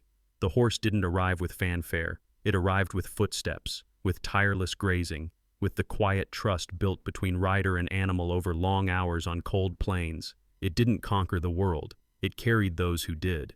And the haunting question is this: how many other quiet revolutions did we miss? How many times did an animal's genome change the course of history without ever meaning to? That bloodline still runs today, in every racehorse, every draft animal, every feral herd, and every saddle trail. It began on a plain near Belarus. It passed through mountains, deserts, grasslands, and memory. And it did not arrive with a bang. It arrived with a hoof print.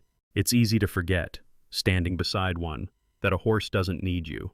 Its body is stronger, its instincts sharper, its reflexes faster.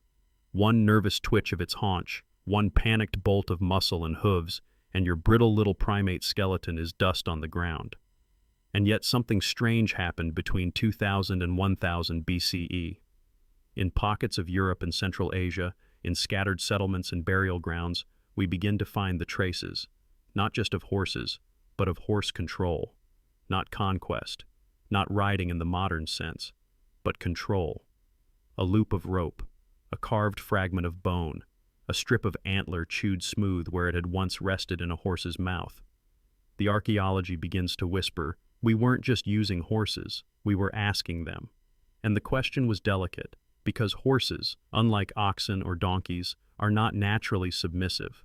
Their social world is subtle, based on pressure, flight distance, mutual awareness. They flee first, ask later. So when early humans decided to put a rope around a horse's head and ask it to stop bolting, they had to invent a language that didn't exist yet. They had to build tools. But even more importantly, they had to build trust. What survives in the record are mostly fragments, but the fragments speak. Cheek pieces, often carved from antler or bone, are among the clearest signals we have of early tack technology. These were the earliest bits, and while the idea of a bit might seem simple, a piece of material placed in the horse's mouth to guide it, the implications are vast. Bits apply pressure, too much, and the horse resists. Too little, and it ignores. The earliest cheek pieces suggest a slow evolution in design. Early bits were probably stiff and uncomfortable, perhaps even cruel by modern standards. But they also reveal experimentation. Shapes vary. Some have ridges, others are polished smooth. Some show signs of repair suggesting long use, and a few are found in graves, next to horses, next to humans, like sacred tools buried for another life. Beyond the bits themselves, archaeologists began to notice patterns in wear. On some horse teeth, usually the lower premolars, there are notches or abrasions inconsistent with chewing. These marks match the placement of a bit. Not just any bit, but one made of hard material. The wear tends to be bilateral and symmetrical, indicating extended, repeated contact. It's not proof of riding, but it's proof of something else. Handling, control, habituation. But what's more interesting is not what we found, but what we didn't. For centuries, people had assumed that once horses were domesticated, everything else happened at once. Riding, chariots, warfare, cavalry. But that's not what the record says. What it shows is a long period of in-between. Between domestication and dominance. Between capturing a horse and trusting it with your life. This in-between space is where human behavior becomes visible. To get a horse to tolerate a bit, you can't just shove it in. You need to acclimate. You need to touch the muzzle, to desensitize the lips, to expose the young horse to pressure in a way that doesn't trigger panic.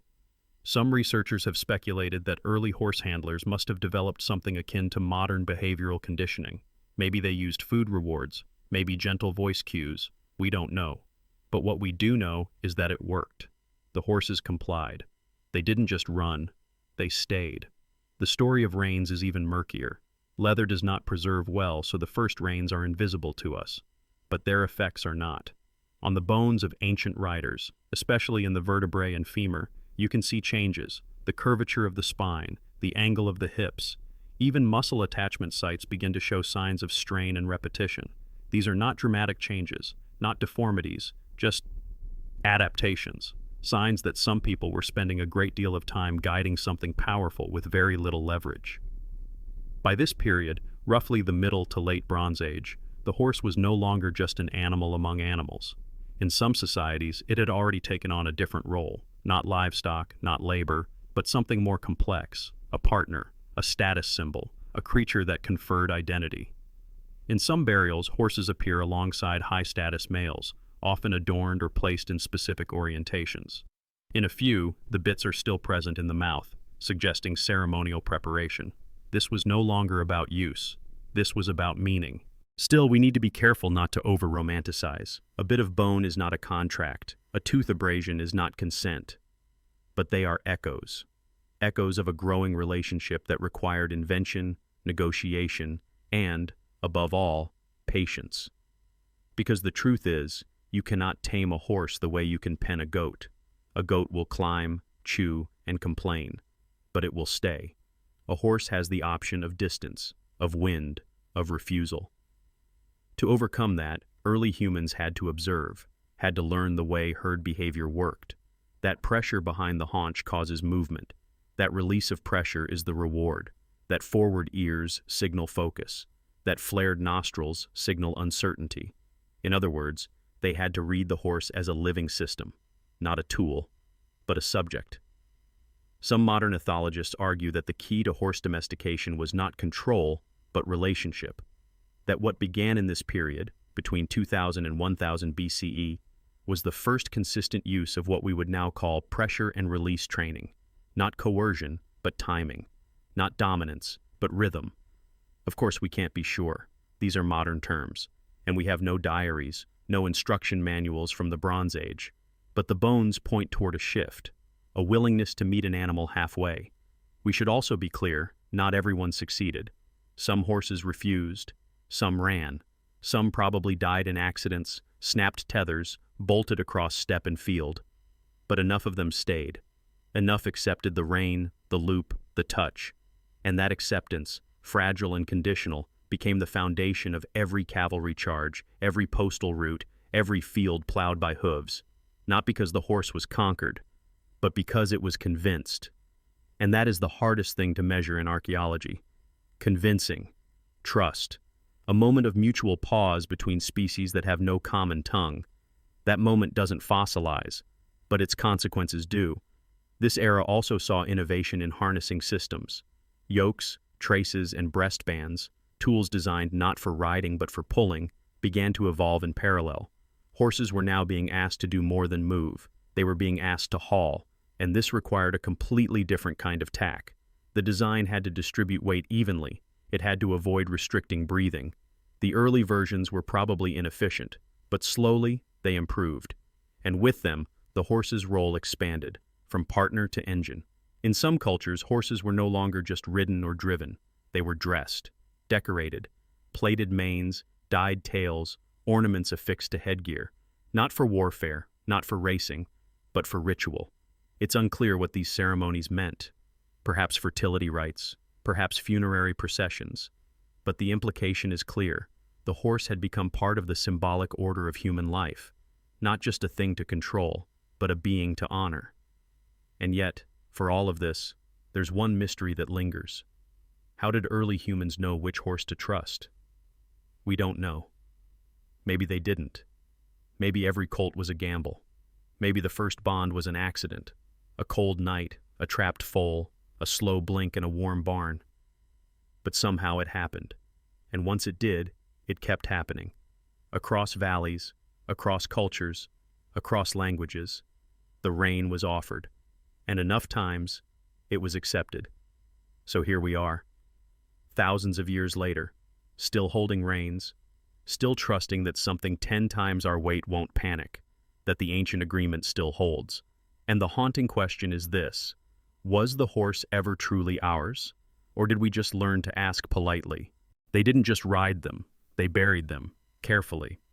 Sometimes side by side with human bodies, sometimes alone but covered in goods, jewelry, harness, and ornamentation that no animal could ever ask for. Sometimes beheaded, sometimes burned, and sometimes left curled at the feet of warriors like a sleeping dog, waiting for a master who would never wake again. By the second millennium BCE, the horse had already crossed into a different category in the human imagination. No longer just a beast of burden or a silent partner in transport, it had become something closer to a bridge, between the living and the dead, between the mortal and the divine, between earth and sky. The archaeological record does not show belief, but it shows what belief leaves behind. Across the Eurasian continent, from the steppes of Central Asia to the river valleys of early Europe, the graves begin to tell a story that cannot be explained by utility alone. Horses were not simply disposed of. They were arranged, positioned, honored. In some sites, they were offered in pairs. In others, yoked to symbolic chariots that would never move again. At Sintashta, in what is now southern Russia, entire horse burials are found alongside weaponry, human remains, and signs of feasting. This was not butchery, this was ritual, and whatever its purpose, it suggests one quiet, eerie thing. Someone believed that a horse could follow a person into death. These are not isolated events. By the late Bronze Age, horse burials appear with increasing regularity in Indo-European cultures. In the Carpathian Basin, the graves of warriors sometimes include the partial remains of horses, skulls, legs, or jaws, positioned near the head or feet of the human body. In Ireland, Denmark, and parts of the Balkans, entire horses were buried in stone-lined pits, sometimes adorned with bronze gear or beads, as if prepared for a journey. In Thrace, the sacrifice of horses at elite funerals became so common that the practice developed its own iconography, horses rearing, descending, or paired with serpents and sun wheels. The horse, in these stories, was no longer just a symbol of status, it was a cosmic vehicle. And yet, the most haunting part of these practices is not the violence. It's the care, the positioning of limbs, the selection of certain horses, often stallions or prized mares, the presence of bits in the mouth, suggesting the animal was dressed before death. The fact that in some cases, humans and horses were buried at the same moment, their deaths synchronized, as if to ensure companionship beyond the veil. It would be easy to dismiss this as cultural theater, some elite performance of wealth. But too many examples point toward something deeper. The horse, it seems, had become sacred. We see this reflected in early mythic systems, even if the written versions came later. The linguistic traces of horse gods and divine steeds ripple across the Proto-Indo-European language family. Reconstructed vocabulary points to a shared root for horse in many Indo-European tongues, and scholars have long noticed the recurrence of equine motifs in early cosmologies. Sun chariots, sky horses, thunder gods with hooves instead of wheels. In the Rig Veda, composed in the 2nd millennium BCE in what is now northern India, the Ashvins, twin horsemen of dawn and healing, ride luminous steeds across the sky, bringing life and medicine. Their very name comes from the Sanskrit ashva, meaning horse. In early Iranian religion, horses are sacred to Mithra, a solar deity associated with contracts, truth, and war. And across Indo-European myth cycles, the image of the sacrificed horse recurs, not as slaughter, but as offering, a life given, not taken. Perhaps the most unsettling echo of this tradition comes from the ritual of horse sacrifice found among early Indo-Aryan and Indo-Iranian peoples. In the Ashvamedha, an ancient royal ceremony described in later Vedic texts but rooted in much older oral traditions, a stallion was released to wander freely for a year.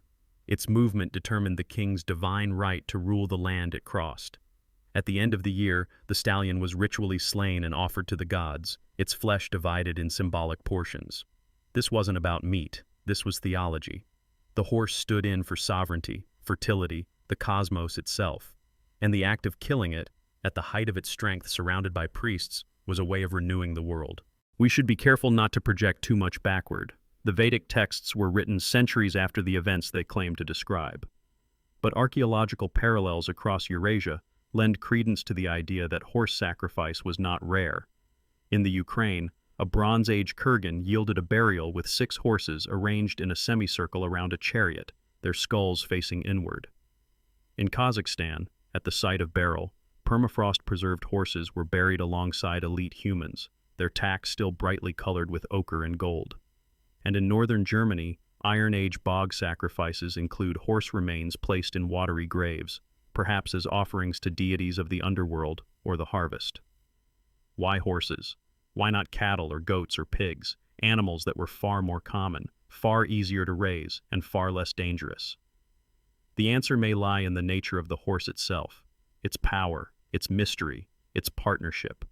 Unlike cows or sheep, horses are mobile. They extend human reach. They change speed, scale, and perception. To offer a horse was to offer mobility. To sacrifice a horse was to halt time. There's also the deep emotional bond. Even today, people describe horses as knowing, wise, empathetic. While modern science avoids those terms, studies in equine cognition confirm that horses recognize human faces, remember voices, and respond to emotional cues. We don't know how Bronze Age handlers saw this, but if they did, as seems likely, then the sacrifice of a horse may have been the most intimate kind of loss. Some burials hint at this relationship. A young man laid with a single mare, her legs folded neatly, her head resting near his chest. Or in another, an elderly human buried with a stallion whose teeth show signs of age, care, and long service. These are not utility animals, these are remembered companions. And then there's the dreamlike imagery. In early rock art and pottery, the horse appears not just as a means of travel or war, but as a figure of passage, horses with wings, horses pulling suns, horses leaping over rivers of death. At the site of Uffington in southern England, a giant chalk horse carved into the hillside dates back to the early Iron Age. Its lines are abstract, its form stylized, almost alien, but its message is clear. This animal mattered, not as food, not as tool, as something closer to spirit. There is a strange humility in all this. For all their power over horses, breeding them, training them, riding them, ancient humans still seemed to approach the animal with reverence, with awe.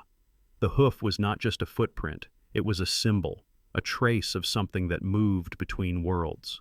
Today, most of these meanings are lost. The rituals have faded, the myths have been rewritten, but the graves remain, silent, careful, deliberate, bones arranged with love or fear or both.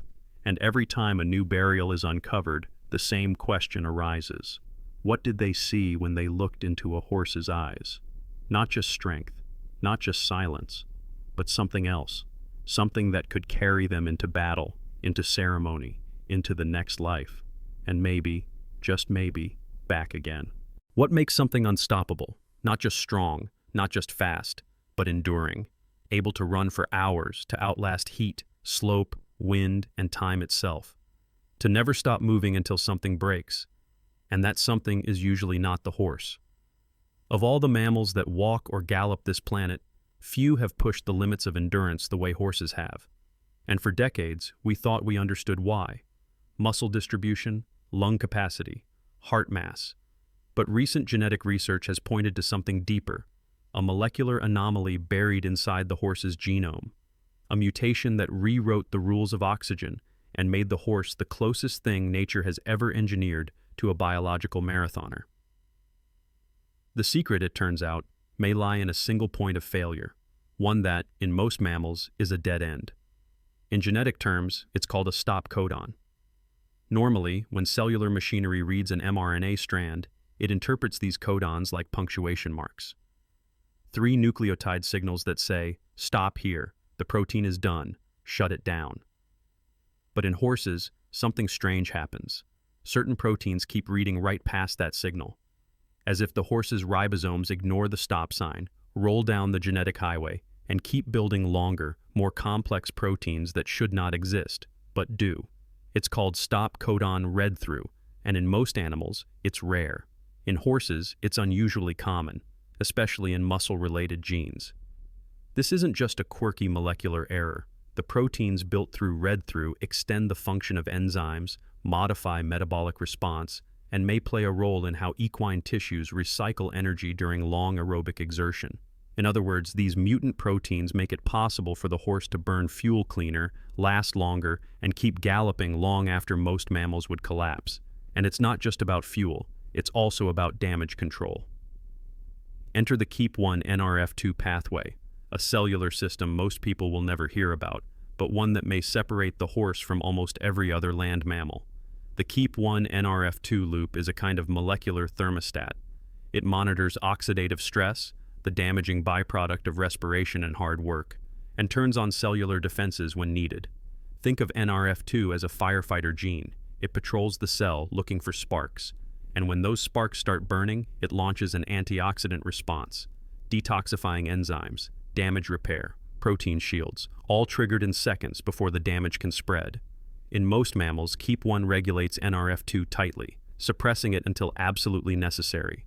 But in horses, researchers discovered something unusual. The suppression is weaker. NRF2 activity is elevated even under mild stress, which means that during exercise, even intense, prolonged aerobic effort, the horse is already prepared for the cellular chaos. It doesn't wait for damage, it prevents it. This elevated baseline defense, combined with stop codon read-through and a host of other metabolic tweaks, creates a physiological profile that is not just fit. It is relentlessly sustainable. Consider this. A trained horse can maintain speeds of over 30 kilometers per hour for several hours without collapse. Not sprint. Sustain. In endurance races, Arabians and other high-performance breeds complete 100-kilometer courses with heart rates that normalize within 10 minutes of stopping. Their blood lactate stays low. Their oxygen saturation remains high.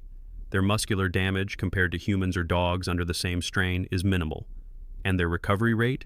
Measured in minutes, not days. But this isn't just about performance. It's about evolution. These traits didn't appear overnight. They were forged in open grasslands over millions of years, shaped by predators, migration, and scarcity.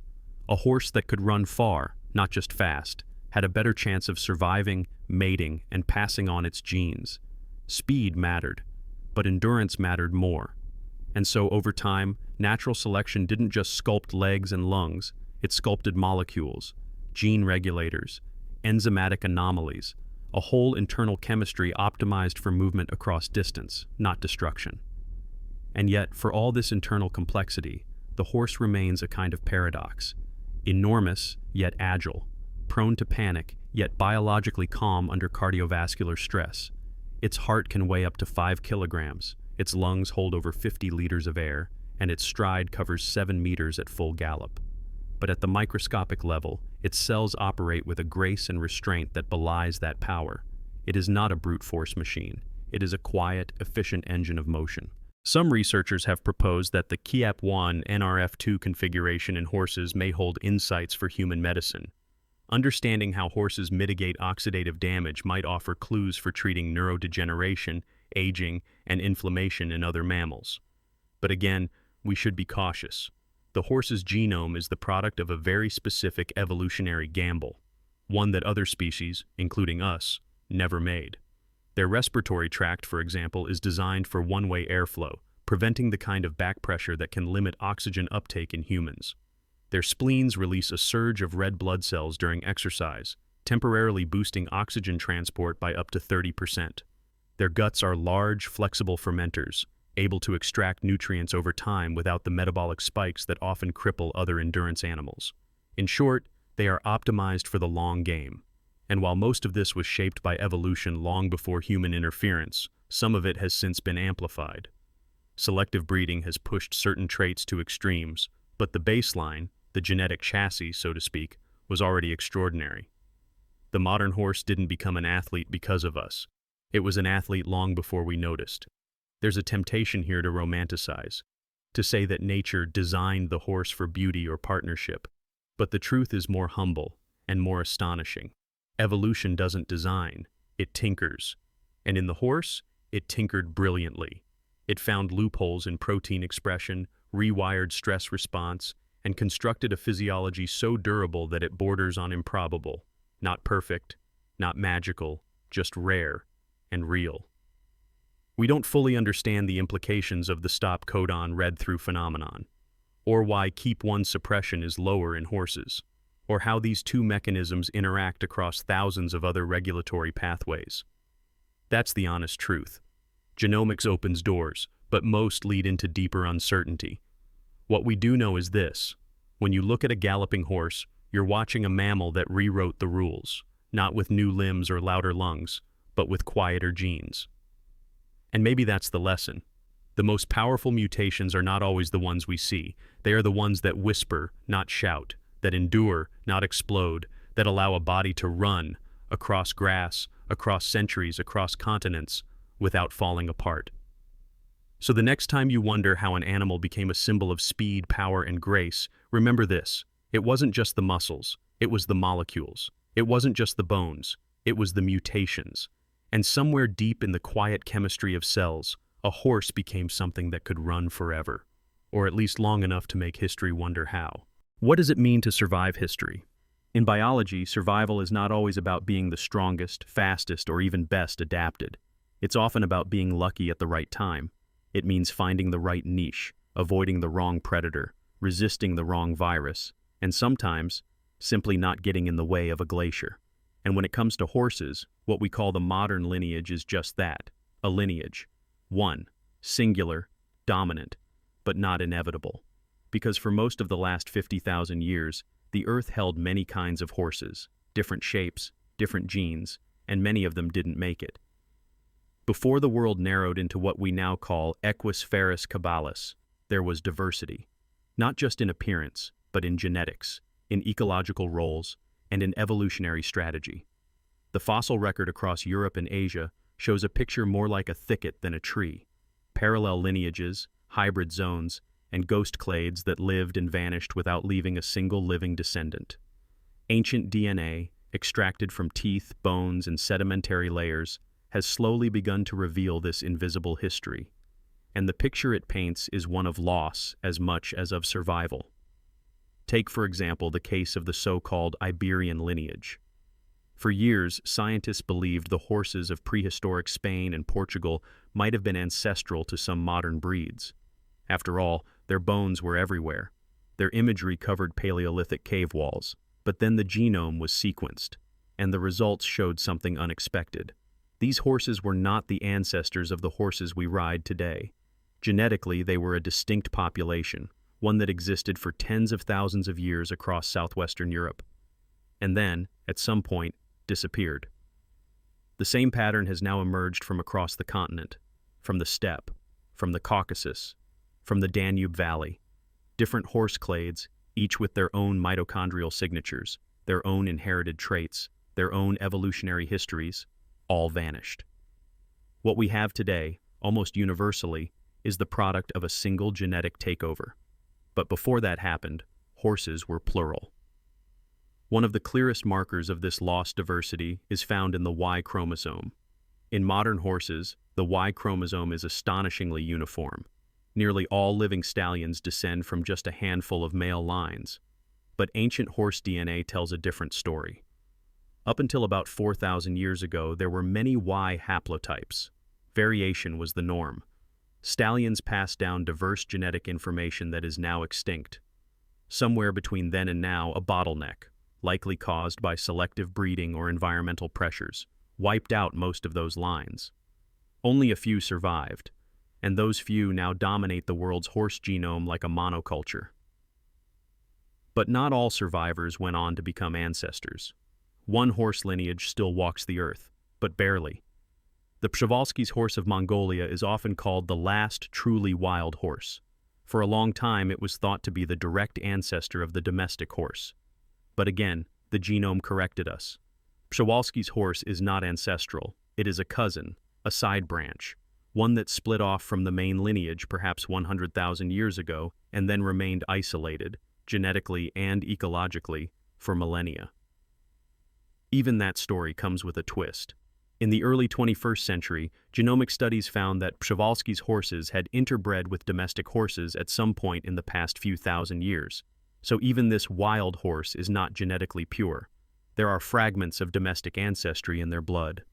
But enough of their lineage is distinct that they remain a living fossil, a memory of what horse evolution might have looked like if history had turned out differently. Then there are the true ghosts. Horses whose genomes show up in sediment but whose bones are gone. Horses whose fossils have been mislabeled, misclassified, or never found at all. In places like Siberia and the Tibetan Plateau, researchers have detected ancient DNA fragments belonging to unknown horse clades, not just earlier versions of modern horses, but separate lines entirely. Lines that did not contribute to today's herds. Their extinction may have been quiet. No cataclysm, just disappearance. A shrinking range, a loss of habitat, or maybe assimilation through hybridization, where one lineage simply gets absorbed, genetically overwritten, until nothing of it remains but a few ghost alleles in a modern genome. This is one of the strange things about evolutionary success. It doesn't always look like growth. Sometimes it looks like simplification. 1,000 parallel stories collapsing into one dominant narrative. It's cleaner, easier to track, but also less rich. We may never fully know what was lost when the ancient horse lineages vanished. We can't interview them.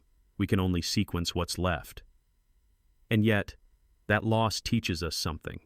It teaches us that domestication is not the whole story, that horses were evolving, diversifying, adapting long before any human put a bit in their mouth or a hand on their mane, that they were regional creatures, shaped by local climates, preyed on by wolves and lions, hunted by archaic humans, and driven by their own evolutionary clock. One study, examining over 200 ancient horse genomes, showed that between 50,000 and 5,000 years ago, horse populations were highly structured. There was gene flow between groups, but also distinct barriers. Mountains, ice sheets, dry corridors. These ecological partitions helped create genetic diversity, but they also set the stage for extinction. When environments changed, during warming events or megafaunal turnover, some lineages had nowhere to go. That's the quiet tragedy of evolution. Success depends not only on fitness, but on geography, timing, and chance. Some horse populations were in the wrong place when the climate shifted. Others may have encountered new predators or diseases. Some may have been hunted too hard by early humans, while others were simply outcompeted by more robust cousins. The genetic evidence is complex. Some extinct horse lineages were isolated for tens of thousands of years. Others were more recent splits, closely related to the modern horse but distinct enough to be called their own. And in a few cases, we can't even tell if a given population was a separate species, a subspecies, or just an unusual variant. Evolution doesn't draw clean lines, it draws gradients. And horses, with their long-range migrations and flexible grazing strategies, seem especially prone to blur them. We often think of extinction as an event, but sometimes it's a drift, a slow genetic erosion, a gradual disappearance of variation, until all that's left is a single surviving story. That's what happened to the horses that didn't make it. They were here, they ran across the same valleys and steppes as their surviving cousins. But they left no descendants. Their story is now told only in fragments. In a bone, in a tooth, in a broken strand of DNA lifted from the soil of a Siberian cave. And yet, they mattered. Each lost lineage was a different answer to the question, how do you survive as a grazing mammal in a changing world? Some answered with thick coats, some with larger hooves, some with different gut flora or strange behavioral quirks. None of them were wrong, they just didn't make it to the present. So what does that mean for us? For how we see horses today? Maybe it means that what we call the horse is not a single creature, but a survivor of many experiments. That the animal we know is built not just from muscle and speed, but from silence, from absence, from all the cousins that came before and didn't make it. And maybe that's worth remembering the next time we look at a herd of modern horses and assume their dominance was inevitable. Because if history had leaned just a little to one side, the horses we know might not exist. And in their place, we'd be telling the story of someone else, a ghost, a runner whose bones lie buried, and whose name we'll never know. What if survival isn't about being the best, just the last one left to tell the story? What if the extinction story isn't the full story? For over a century, textbooks and natural history museums have told a clear tale. Horses evolved in North America, migrated to Eurasia over the Bering Land Bridge, and then went extinct in their homeland at the end of the Ice Age, around 10,000 years ago. They only returned, the story goes, in the wake of Spanish explorers after 1492, reintroduced as part of colonial conquest. But what if that neat narrative has a few missing bones? The idea that horses went extinct in the Americas is supported by a significant body of paleontological evidence. Fossils of ancient North American horses vanish from the record shortly after the late Pleistocene, along with mammoths, giant ground sloths, and other megafauna. But the silence that followed has always been suspiciously total. For a continent that had hosted a vast range of horse species for millions of years, the idea that not a single lineage, not a single straggler or refuge population survived into the Holocene, the epoch we live in now, raises uncomfortable questions. And in the last 2 decades, those questions have only deepened. In 2023, a landmark study published in Science upended the traditional timeline. By analyzing horse remains from indigenous sites across the western United States, researchers found clear signs of horse presence before widespread Spanish colonization. Radiocarbon dating, isotopic signatures of maize-fed diets, bridle wear on teeth, and the genetic sequencing of bones all pointed to a different story. One in which native peoples not only encountered horses earlier than expected, but may have already integrated them into trade, lifeways, and cultural memory before any sustained European presence. More striking still, these findings aligned with long-standing oral histories. Among the Lakota, Comanche, Nez Perce, and many other indigenous nations, stories speak of the horse not as a sudden arrival, but as a being that was always known. Some stories tell of the horse as a relative who returned. Others never acknowledged its disappearance. And unlike European archival records, these oral traditions span time not by date but by event, anchoring memory to landscape, migration, and ceremony. Dismissing these narratives because they don't fit a colonial timeline is not just methodologically suspect, it's a failure of imagination. But if horses never fully disappeared, how did they remain invisible to science for so long? Part of the problem lies in what paleontologists call the fossil gap. After around 10,000 BCE, the horse bones stop, or more accurately, they become rare, scattered, and difficult to confirm as truly post-extinction. The climate warmed, forests spread, and horse habitat shrank in North America.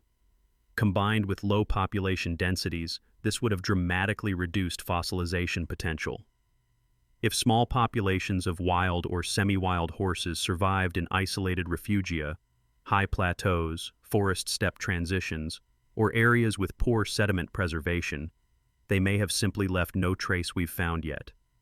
And since radiocarbon dating margins for that transition period can blur across centuries, the absence of clear-cut Holocene horse fossils doesn't necessarily prove absolute extinction. Meanwhile, early European accounts of horses among indigenous nations are not as clean-cut as we might think. While many Spanish chroniclers describe introducing horses to the Americas, others were surprised to find native groups already skilled in riding and breeding by the mid-16th century.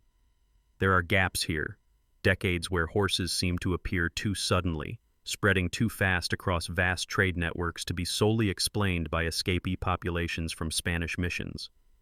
Horses were being shared, gifted, and moved long before military use or colonial records caught up. This rapid diffusion points to something deeper than just adoption. It suggests a kind of refamiliarization, as if the horse filled a memory slot that had never quite been erased. But memory isn't evidence, and neither is conjecture. So what is the hard evidence that might support pre-Columbian horse survival? One intriguing line comes from the Montana and Wyoming regions, where horse remains dated to around the early 2nd millennium CE have recently been re-evaluated. While earlier dismissed as intrusive or misdated, a few of these bones now show no signs of contamination and align with cultural layers containing indigenous artifacts. Similarly, some radiocarbon samples from Western Canadian sites have returned late Holocene dates, just centuries before Spanish contact, raising the possibility of a cryptic horse population that lasted deep into the pre-contact era. Another key piece of the puzzle lies in genetics. Horses introduced by the Spanish had distinct mitochondrial lineages tied to Iberian breeds. Yet some horses found in early indigenous-associated sites show slightly divergent markers, not entirely inconsistent with Spanish ancestry, but also not perfectly matched. Could these be remnants of ancient North American stock? Or early hybrid lines shaped by indigenous breeding before formal Spanish control? The data is still emerging, and the samples are few, but the door is no longer shut.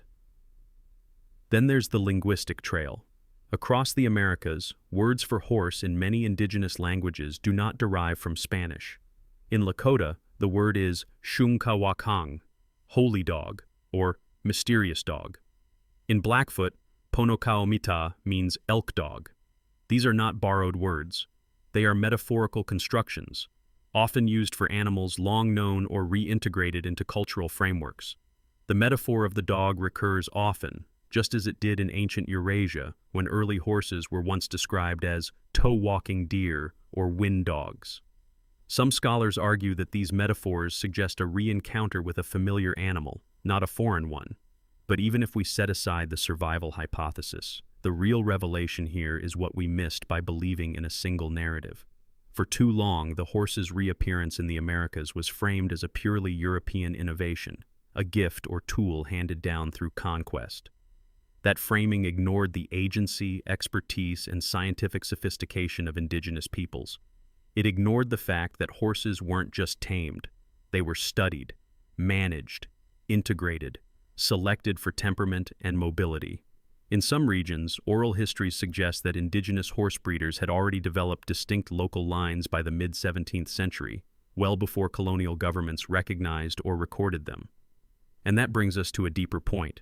Even if horses did go extinct in the Americas, and even if they were reintroduced by colonial powers, the knowledge systems that shaped their resurgence were not European. They were indigenous. The fact that horses became sacred, strategic, and central to so many native cultures in so little time speaks not to sudden novelty, but to cultural continuity, to deep memory, to an ability to learn, adapt, and remember faster than a colonial archive could ever admit. So, did horses go extinct in the Americas? Probably. But did they stay extinct in the way we thought? That answer is no longer so sure. And maybe that uncertainty is what matters most, because behind that uncertainty lies something larger, a call to rewrite how we treat memory, evidence, and knowledge, a call to listen across disciplines and traditions. Paleontology has its bones, genetics has its sequences, oral tradition has its metaphors. When they point in the same direction, we should probably stop insisting they don't. Maybe horses really did vanish from the plains of North America after the glaciers melted. Maybe they didn't.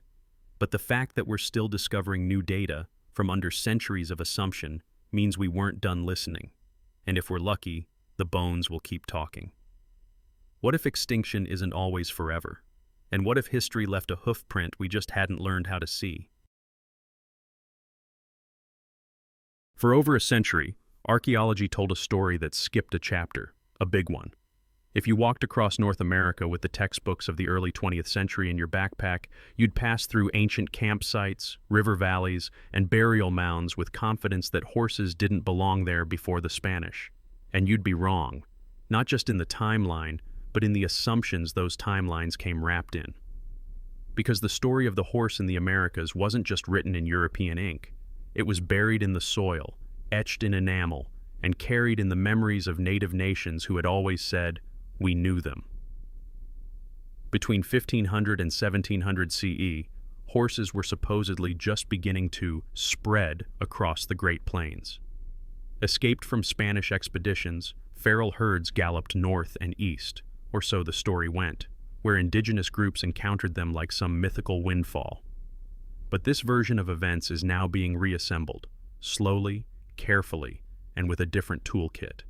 The new picture is one of deliberate, early, and expert horsekeeping by native peoples, and the clues were under our feet the entire time. Let's start with the bones.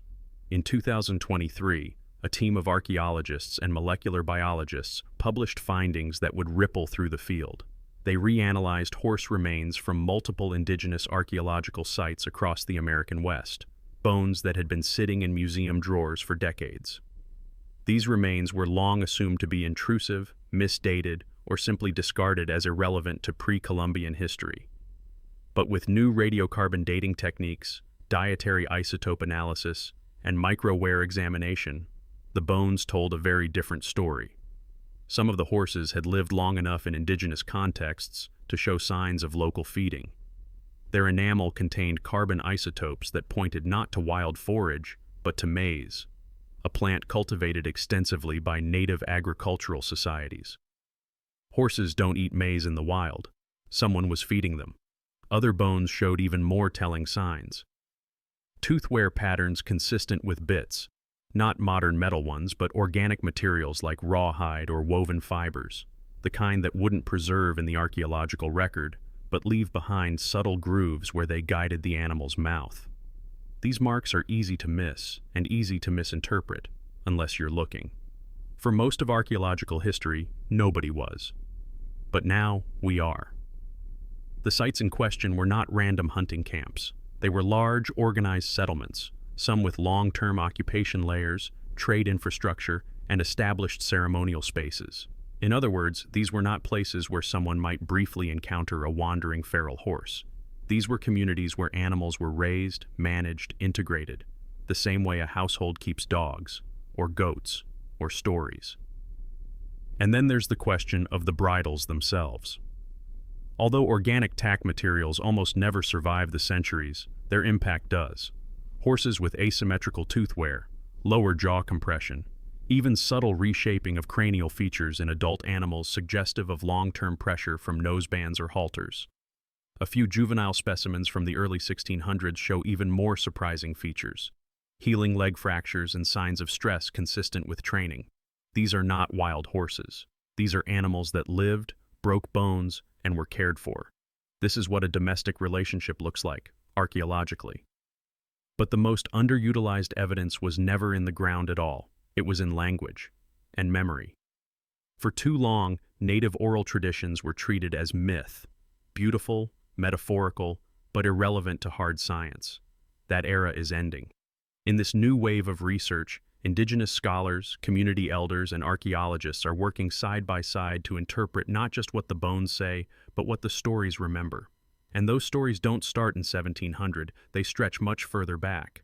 Among the Numanu Comanche, oral tradition holds that the horse was not a new arrival, but a being remembered, one that was reintroduced after a period of absence. In Lakota cosmology, the horse is not framed as a colonial tool, but as a sacred relative, a thunder being of its own domain. The continuity of these roles across generations and landscapes suggests something deeper than a recent adoption. These are not metaphors that emerge from the sudden appearance of livestock. They are the kind of metaphors that evolve with kinship. Some of the most compelling data comes from sites on the northern plains. At places like Paloma, Crow Country, and the Yellowstone Basin, horse remains associated with indigenous trade objects, hearths, and longhouse structures have yielded radiocarbon dates from the late 1500s. That's earlier than the traditional window of Spanish introduction, especially given how far these sites are from early colonial centers. The horses didn't just escape, they were guided, bred, fed, named.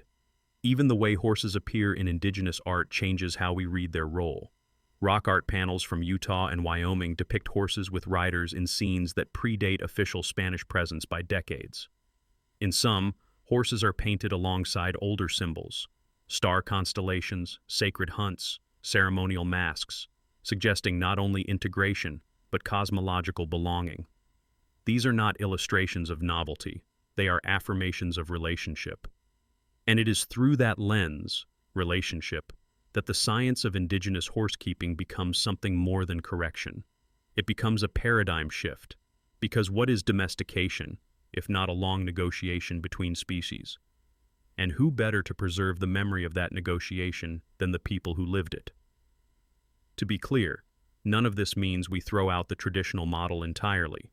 Horses were brought to the Americas by the Spanish, and they did spread rapidly in some areas through colonial contact zones. But the binary model, extinction, then reintroduction, no longer fits the evidence. It flattens what was clearly a complex, multi-sourced, and multi-storied event. In some regions, horses arrived through European trade. In others, they may have been re-encountered after surviving in ecological shadows. And in still others, they were recognized not as newcomers, but as the return of something ancient. What makes this chapter of the horse's story so vital is not just the updated dates, or the new wear patterns, or the isotope curves. It's the realization that science works best when it listens, to people, to landscapes, to silence. The best archaeologists today are not only using better tools, they're asking better questions. And sometimes those questions come from elders who never stopped telling the stories, even when no one in the academy was listening. So how did we miss centuries of horse history right under our boots? Because we were standing on the evidence but not grounded in it. Maybe the bigger question now is this: what else have we forgotten? Not because it was gone, but because we refused to believe it could still be there. Some horses didn't gallop into legend. They didn't trample into battle songs or stamp their hooves onto the spines of empires.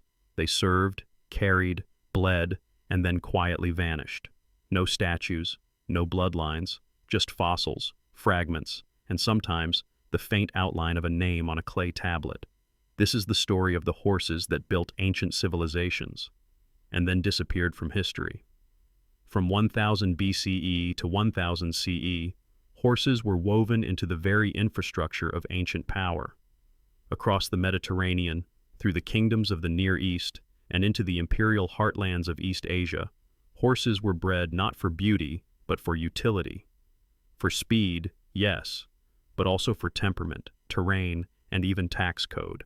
These horses were built to match the demands of empire, and empires, as it turns out, are forgetful creatures. Let's begin in the shadow of the Hittites.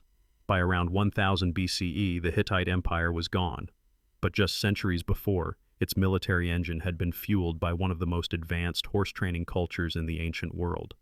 In fact, one of the oldest surviving manuals on horse training comes from a Hittite horse master named 𝐓𝐾𝐒, dating to around 1300 BCE. Written in cuneiform and preserved on clay tablets, 𝐓𝐾𝐒's text doesn't just talk about feeding and conditioning.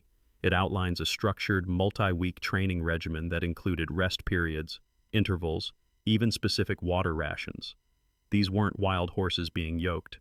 These were specialized animals, bred for the tight, deadly choreography of the chariot. The Hittite warhorse likely wasn't massive.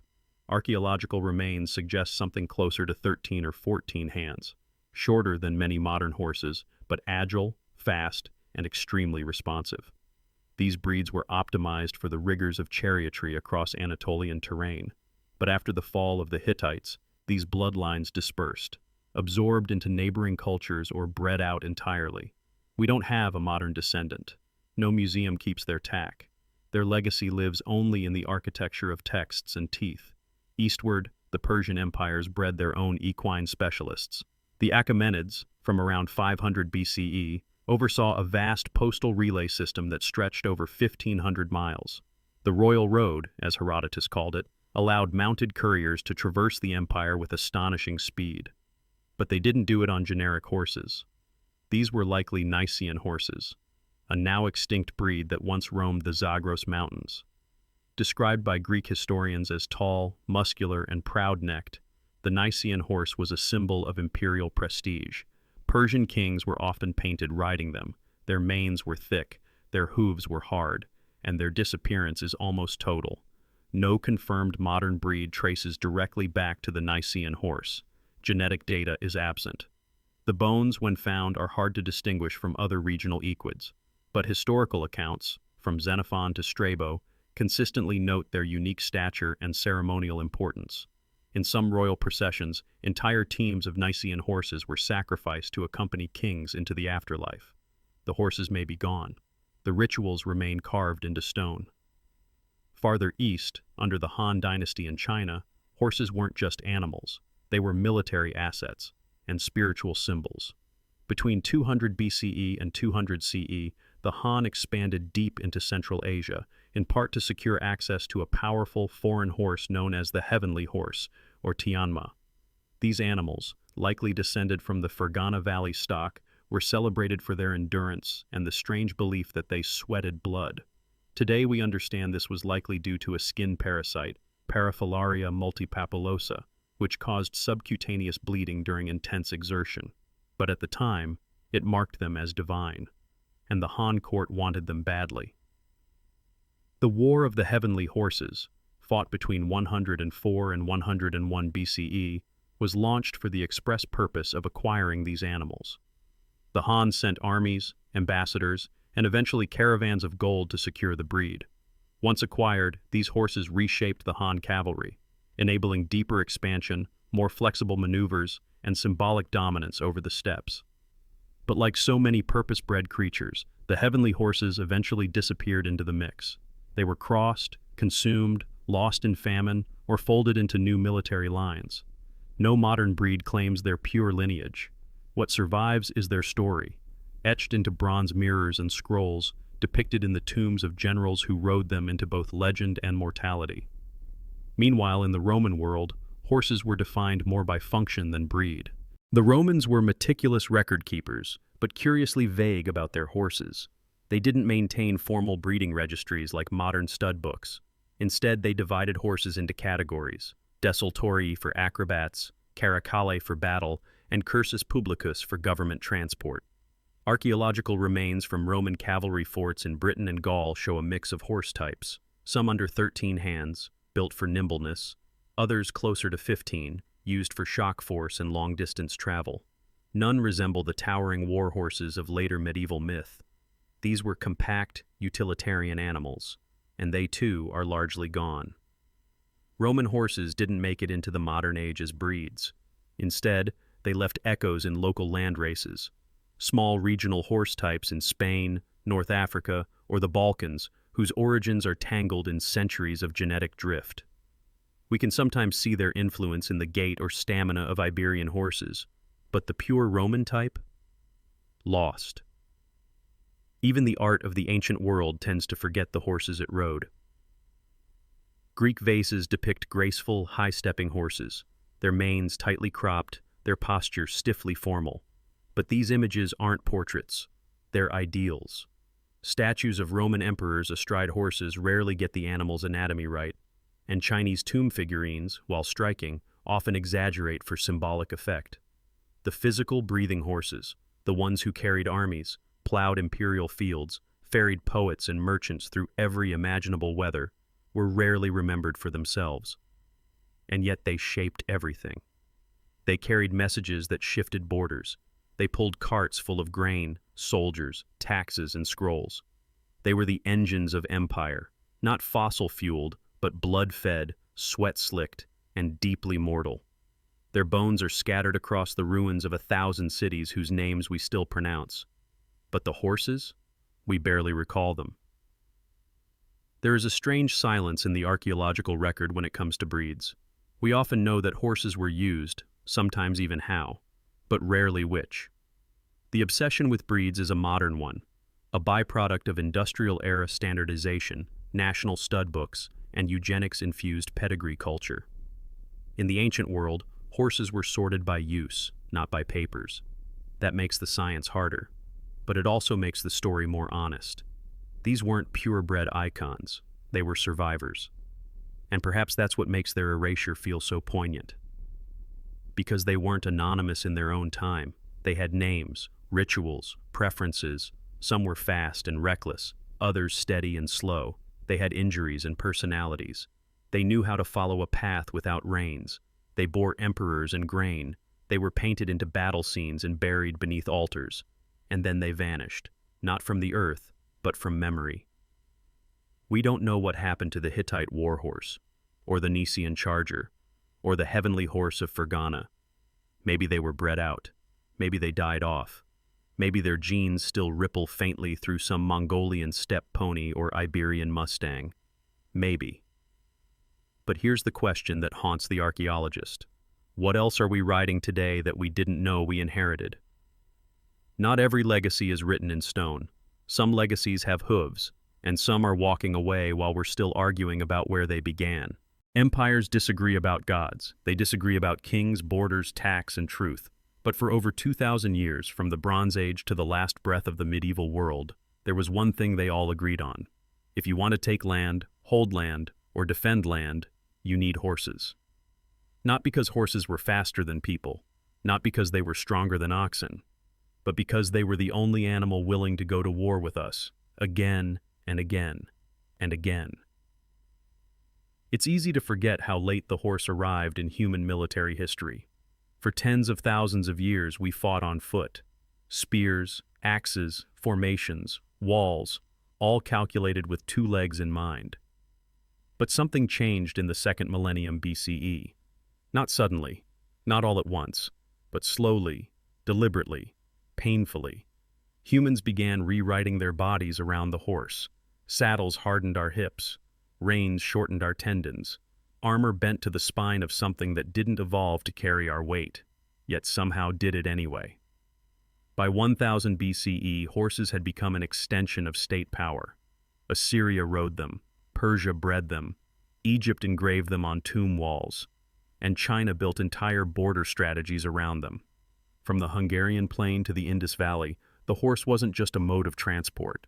It was the logic of conquest. This wasn't inevitable. It took centuries of trial and error to turn horses into war machines. Not every horse could do it. You needed the right temperament, the right build, and the right training. But the real trick, the thing that made horses different from camels, elephants, or even dogs, was feedback.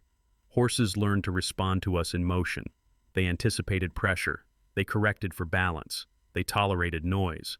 And most hauntingly, they followed.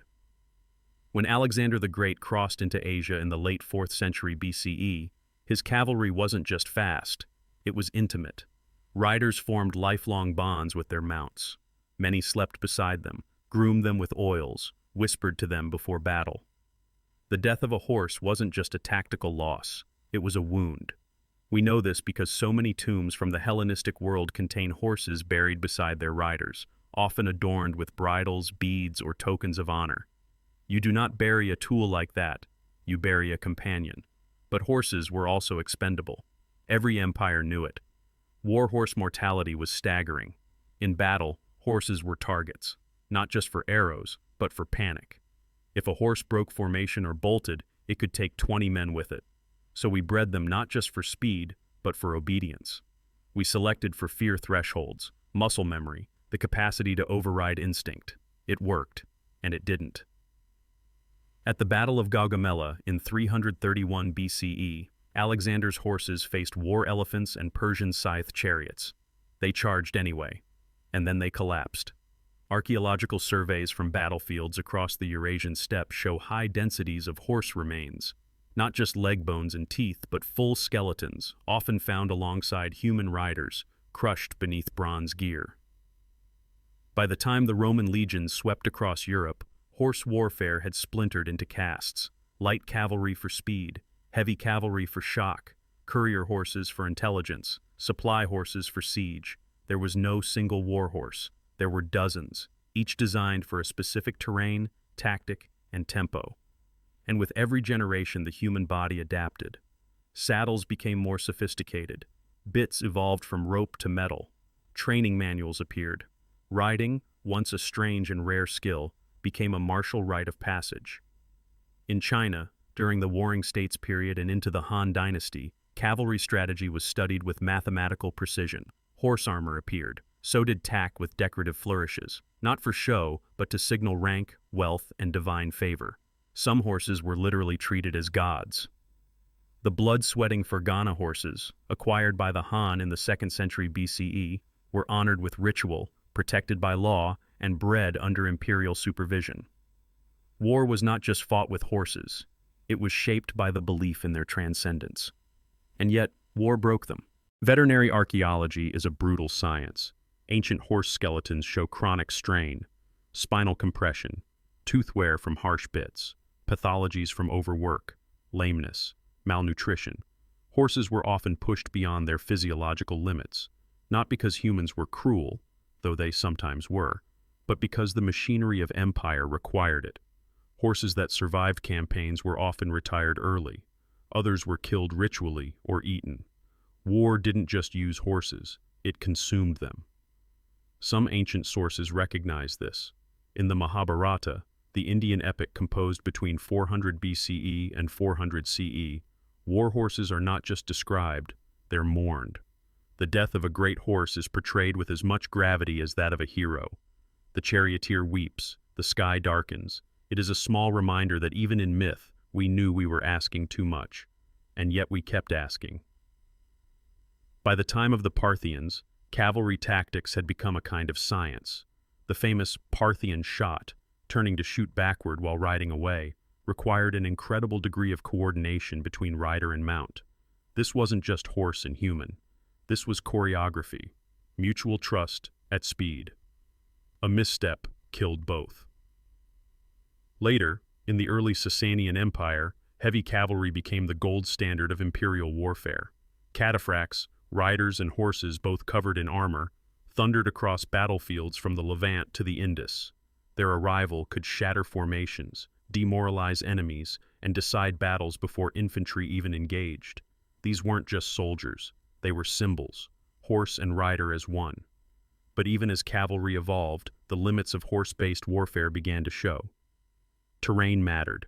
In mountainous regions or dense forests, horses lost their advantage. Supply lines were fragile. Horses needed food, water, rest, and when bred for war, they often required specialized care. You couldn't just replace a war horse with a mule. The genetics didn't translate. Neither did the training. In this way, the horse became a logistical bottleneck. It made victory possible, but also made failure catastrophic. Still, no empire gave them up. The Byzantines maintained complex cavalry divisions well into the first millennium CE. The Sasanians and their successors kept breeding war horses into the Islamic Golden Age. In India, horse imports became a national security issue. Horses were bred locally, but many kingdoms relied on foreign stock from Arabia, Central Asia, and even Southeast Asia to replenish their armies. Whole economies grew around horse trade, not just animals, but bloodlines, breeding manuals, and veterinary medicine. Because to lose horses meant to lose mobility, and to lose mobility meant to lose territory. By the time of the early Turkic Khaganates in Central Asia, the link between horses and empire had become inseparable. Some nomadic cultures had more horses than people. Children learned to ride before they could walk steadily. Every tool, every bag, every bow was designed for life on horseback. Warfare wasn't something that involved horses, it was something that assumed them. What's striking in retrospect is how little changed across 2,000 years. From Assyria to Armenia, Han to Huns, Rome to Rajasthan, the principles remained the same. Breeding for endurance, training for obedience, riding for dominance, and dying, often, together. There was no alternative. The horse was the fastest thing a human could touch without wind or sails. It expanded our maps, it tightened our timelines, it compressed distances that once took weeks into days. It gave emperors range, it gave generals precision, and it gave soldiers hope, because to ride into battle was, at least for a moment, to believe that momentum could be controlled. But momentum has a cost. We bred horses for our needs, not theirs. We selected for compliance, not autonomy. We asked them to ignore fear, override pain, and follow us into chaos. And they did. That is perhaps the most disturbing part. They did. So here we are, 2,500 years later, still trying to decide what it means. Was the horse a tool, a partner, a prisoner, or something stranger, an animal whose destiny was rewritten by proximity to our violence? Here's the haunting question. If war had never existed, would we still have domesticated the horse? Or did war not just shape how we used them, but why we kept them in the first place? No one set out to replace the horse. There was no plan, no single moment of rejection, no dramatic speech declaring the hoof obsolete. For tens of thousands of years, the horse had carried us, fed us, and fought alongside us. In many cultures, it was not even considered separate from the human condition. It was a companion, a machine of muscle and intuition, an extension of our will made real in flesh and speed.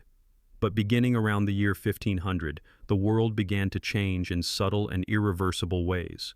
New continents were being reached, global trade was emerging, and the ways we moved goods, power, and ideas were being reshaped by forces beyond any one animal's control. This is the story of how the most essential creature in human history began to vanish, not with a scream or a slaughter, but with the slow grind of metal gears and the soft shuffle of boots on cobblestone. It is the story of how a living engine was quietly outpaced by its own utility. And like all extinction stories, it begins with a simple question we rarely ask in time. What do we lose when we stop needing something that once defined us?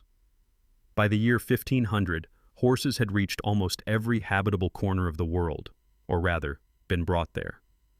Following their reintroduction to the Americas, they had multiplied into wild herds and become entangled in the lifeways of dozens of indigenous cultures. In Europe, they remained the primary engines of both agriculture and warfare. In Asia and the Middle East, they linked empires, hauled caravans, and served in mounted archery traditions that still traced their lineage to Bronze Age riders. In West Africa and parts of the Sahel, horses played spiritual and social roles alongside their tactical ones. And yet, for all their ubiquity, a new anxiety was emerging in the background. Humanity was inventing faster ways to do everything, and horses, for all their elegance, were beginning to fall behind. Not in value yet, but in speed, in cost, in scale. One of the first pressures to shift horse utility came from sea trade. With the rise of transoceanic navigation between the 16th and 17th centuries, bulk goods that had once relied on massive caravans of pack animals could now be moved by ship at lower cost and greater speed. A single Portuguese carrack could carry hundreds of tons of material across the Atlantic or Indian Oceans. Meanwhile, It still took dozens of horses, oxen, and human porters to traverse the same distance by land. The economics of weight were shifting. Horses were still useful for moving people quickly, but less so for moving goods. And where horses remained vital, such as in early mining operations, even there the pressures of industrial scaling were beginning to show.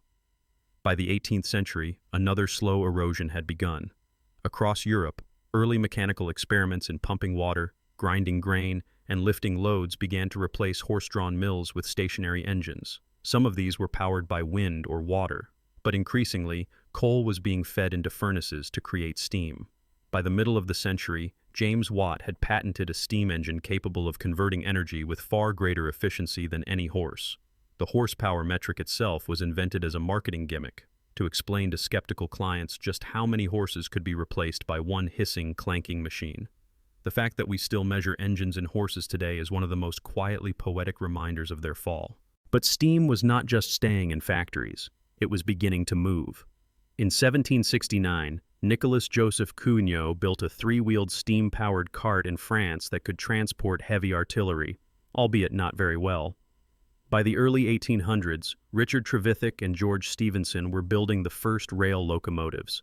These machines were clumsy, loud, and required vast infrastructure, but they could pull dozens of carts at once over long distances without ever stopping for oats or rest.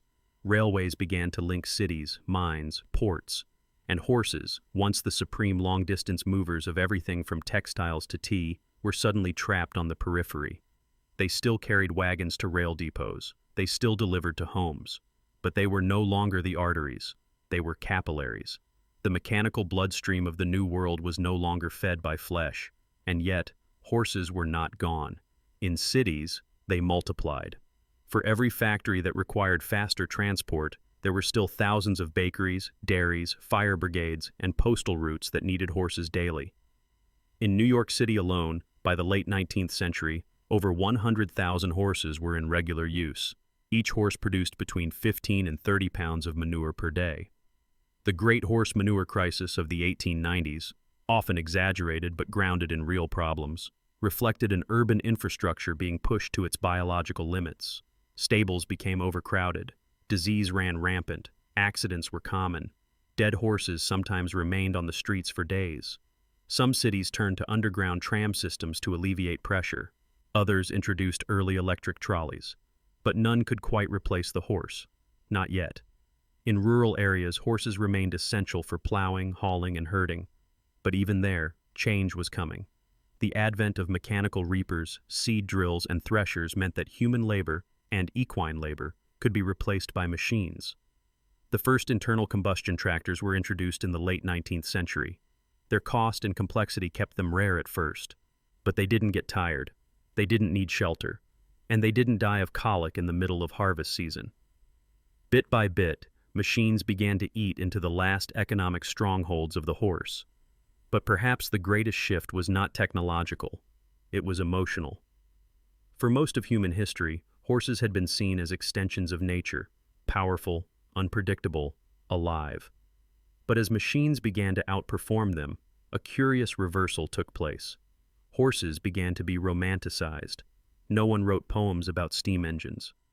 But horses filled the pages of novels, paintings, and national epics. The image of the noble steed, the tireless mount, the loyal warhorse, these were not fading. They were multiplying, even as the real animals declined. In cultures from Britain to Japan, the horse became a symbol of a purer past. The very fact that it was no longer central made it emotionally central. Horses began to mean something. They became nostalgia in motion. By the year 1890, global horse populations had peaked in many industrial regions and were beginning to decline. Not because people stopped loving horses, but because their economic function had finally been outcompeted on almost every front. The animals that had once pulled our carts, carried our messages, plowed our fields, and marched with our armies were no longer needed in the same way. Their presence lingered, of course, but they were no longer essential. They were optional, and that is perhaps the strangest fate for any species that once lived in partnership with us. Oblivion is common. Extinction is, in evolutionary terms, almost guaranteed. But obsolescence is rare. To no longer be needed, not because you are weak or fragile, but because the world has moved on without you, is a kind of existential exile. Horses were not forgotten, they were remembered too well, and that memory began to outshine their reality. So when exactly did horses stop being necessary? Was it the invention of the railway, the rise of the combustion engine, the growth of factory farms, the spread of electric streetcars, or was it something quieter, a shift in how we thought about speed, efficiency, and control, a change in what we thought animals were for? Perhaps the haunting question is not when we stopped needing them, but whether we ever really deserved what they gave us, and what it means now to look back at a hoof print in history and realize it is fading, not into the dust, but into the dream of what we once were when we still moved through the world at the speed of trust. You can still find them in places where history doesn't feel finished, in grasslands that remember thunder, in the shadow of pine forests where trails bend around old water. You'll hear them not so much as hooves, but as a kind of echo of what it once meant to live beside something faster than yourself. They are no longer necessary, and that is perhaps the most unnatural part of all, because for nearly 6,000 years, the horse was not a pet, nor a decoration, nor a sport. It was infrastructure. It was communication. It was the only creature humans trusted to carry our bodies, our war gods, our mail, our memory. And then we stopped, not all at once, but fast enough to leave a silence in our cultural landscape that has not quite settled. The last 200 years have been called the age of steam, of oil, of electricity, of silicon. But none of those epochs started clean. They had to trample over something that came before. And beneath them all, buried under wires and asphalt and glass, are hoofprints. The year 1900 did not begin without horses. On the contrary, there were more horses on the planet in the early 20th century than ever before. Historians estimate more than 120 million lived globally by 1915. Cities were still powered by them. Entire armies still relied on them. Postal systems, farming, policing, fire brigades, all still operated at the speed of a hoofbeat.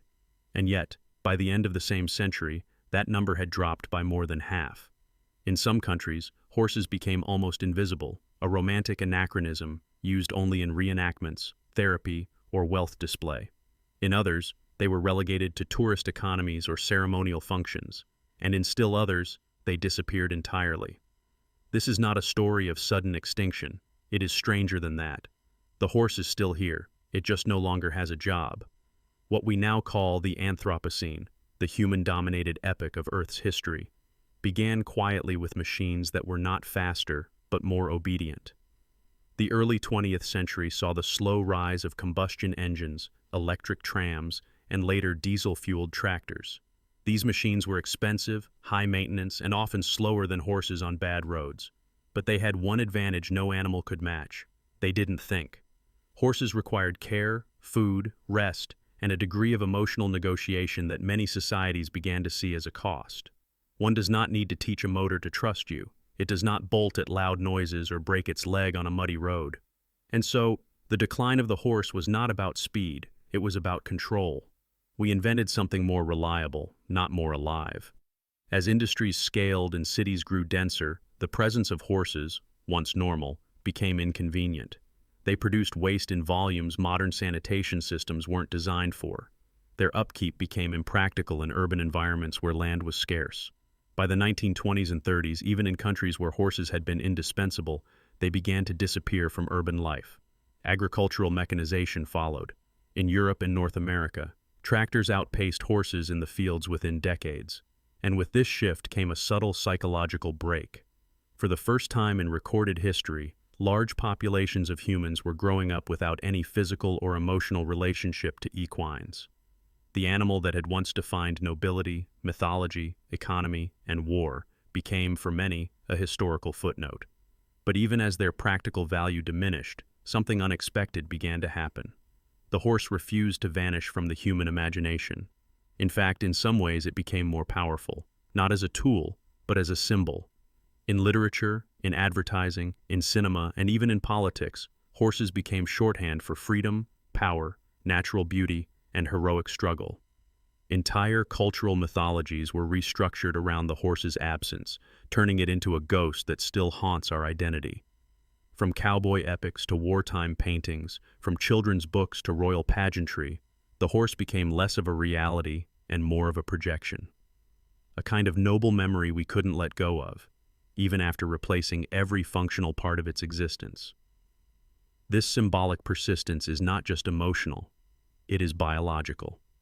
The 21st century has seen a quiet but determined effort to preserve horse genetics in ways that echo conservation biology. Cryogenic sperm banks, gene sequencing projects, and global breed registries are now part of a subtle campaign to keep equine diversity from collapsing entirely. Not because we need them, but because we might someday wish we had them. Some researchers argue this is less about nostalgia and more about resilience.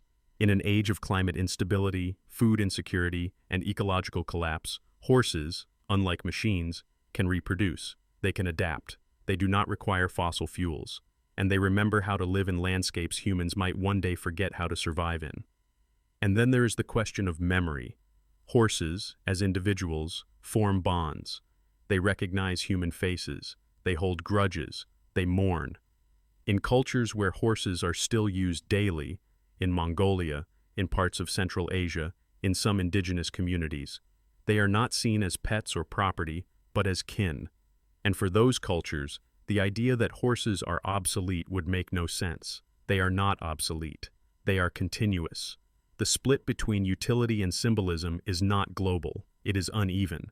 And it says as much about the changing nature of human society as it does about horses themselves. In some parts of the world, the hoofprint is still fresh. In others, it is fossilized.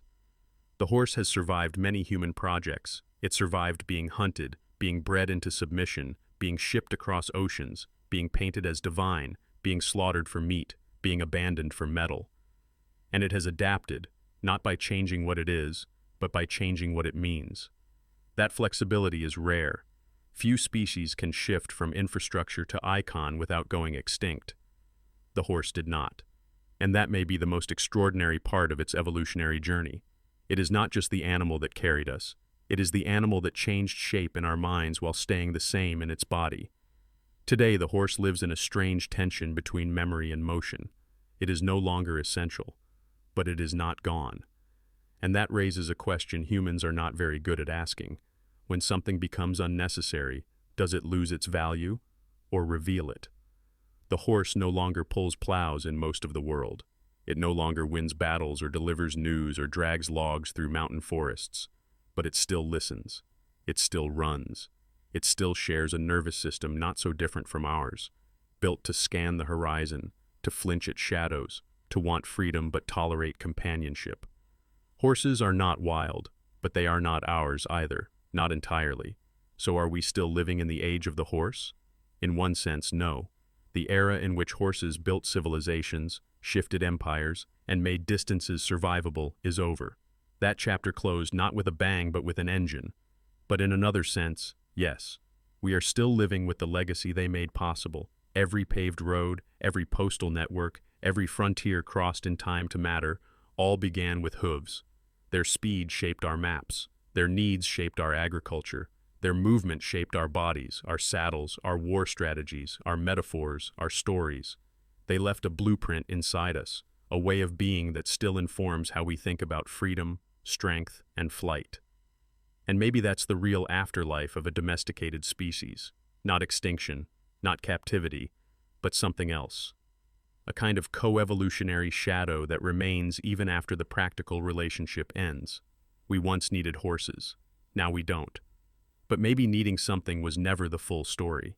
Maybe the age of the horse is not defined by how much we used them, but by how much of them is still embedded in us. Not as transport, not as tool, but as the memory of what it meant to run beside something bigger, quieter, and older than ourselves. And if the future holds another collapse, of fuel, of supply chains, of machines, who will we turn to when the ground becomes slow again? What memory will guide us back to the hoofbeat? Not out of nostalgia, but out of recognition. And that is the haunting question. Not whether the story of horses is over, but whether they are waiting for us to write the next part.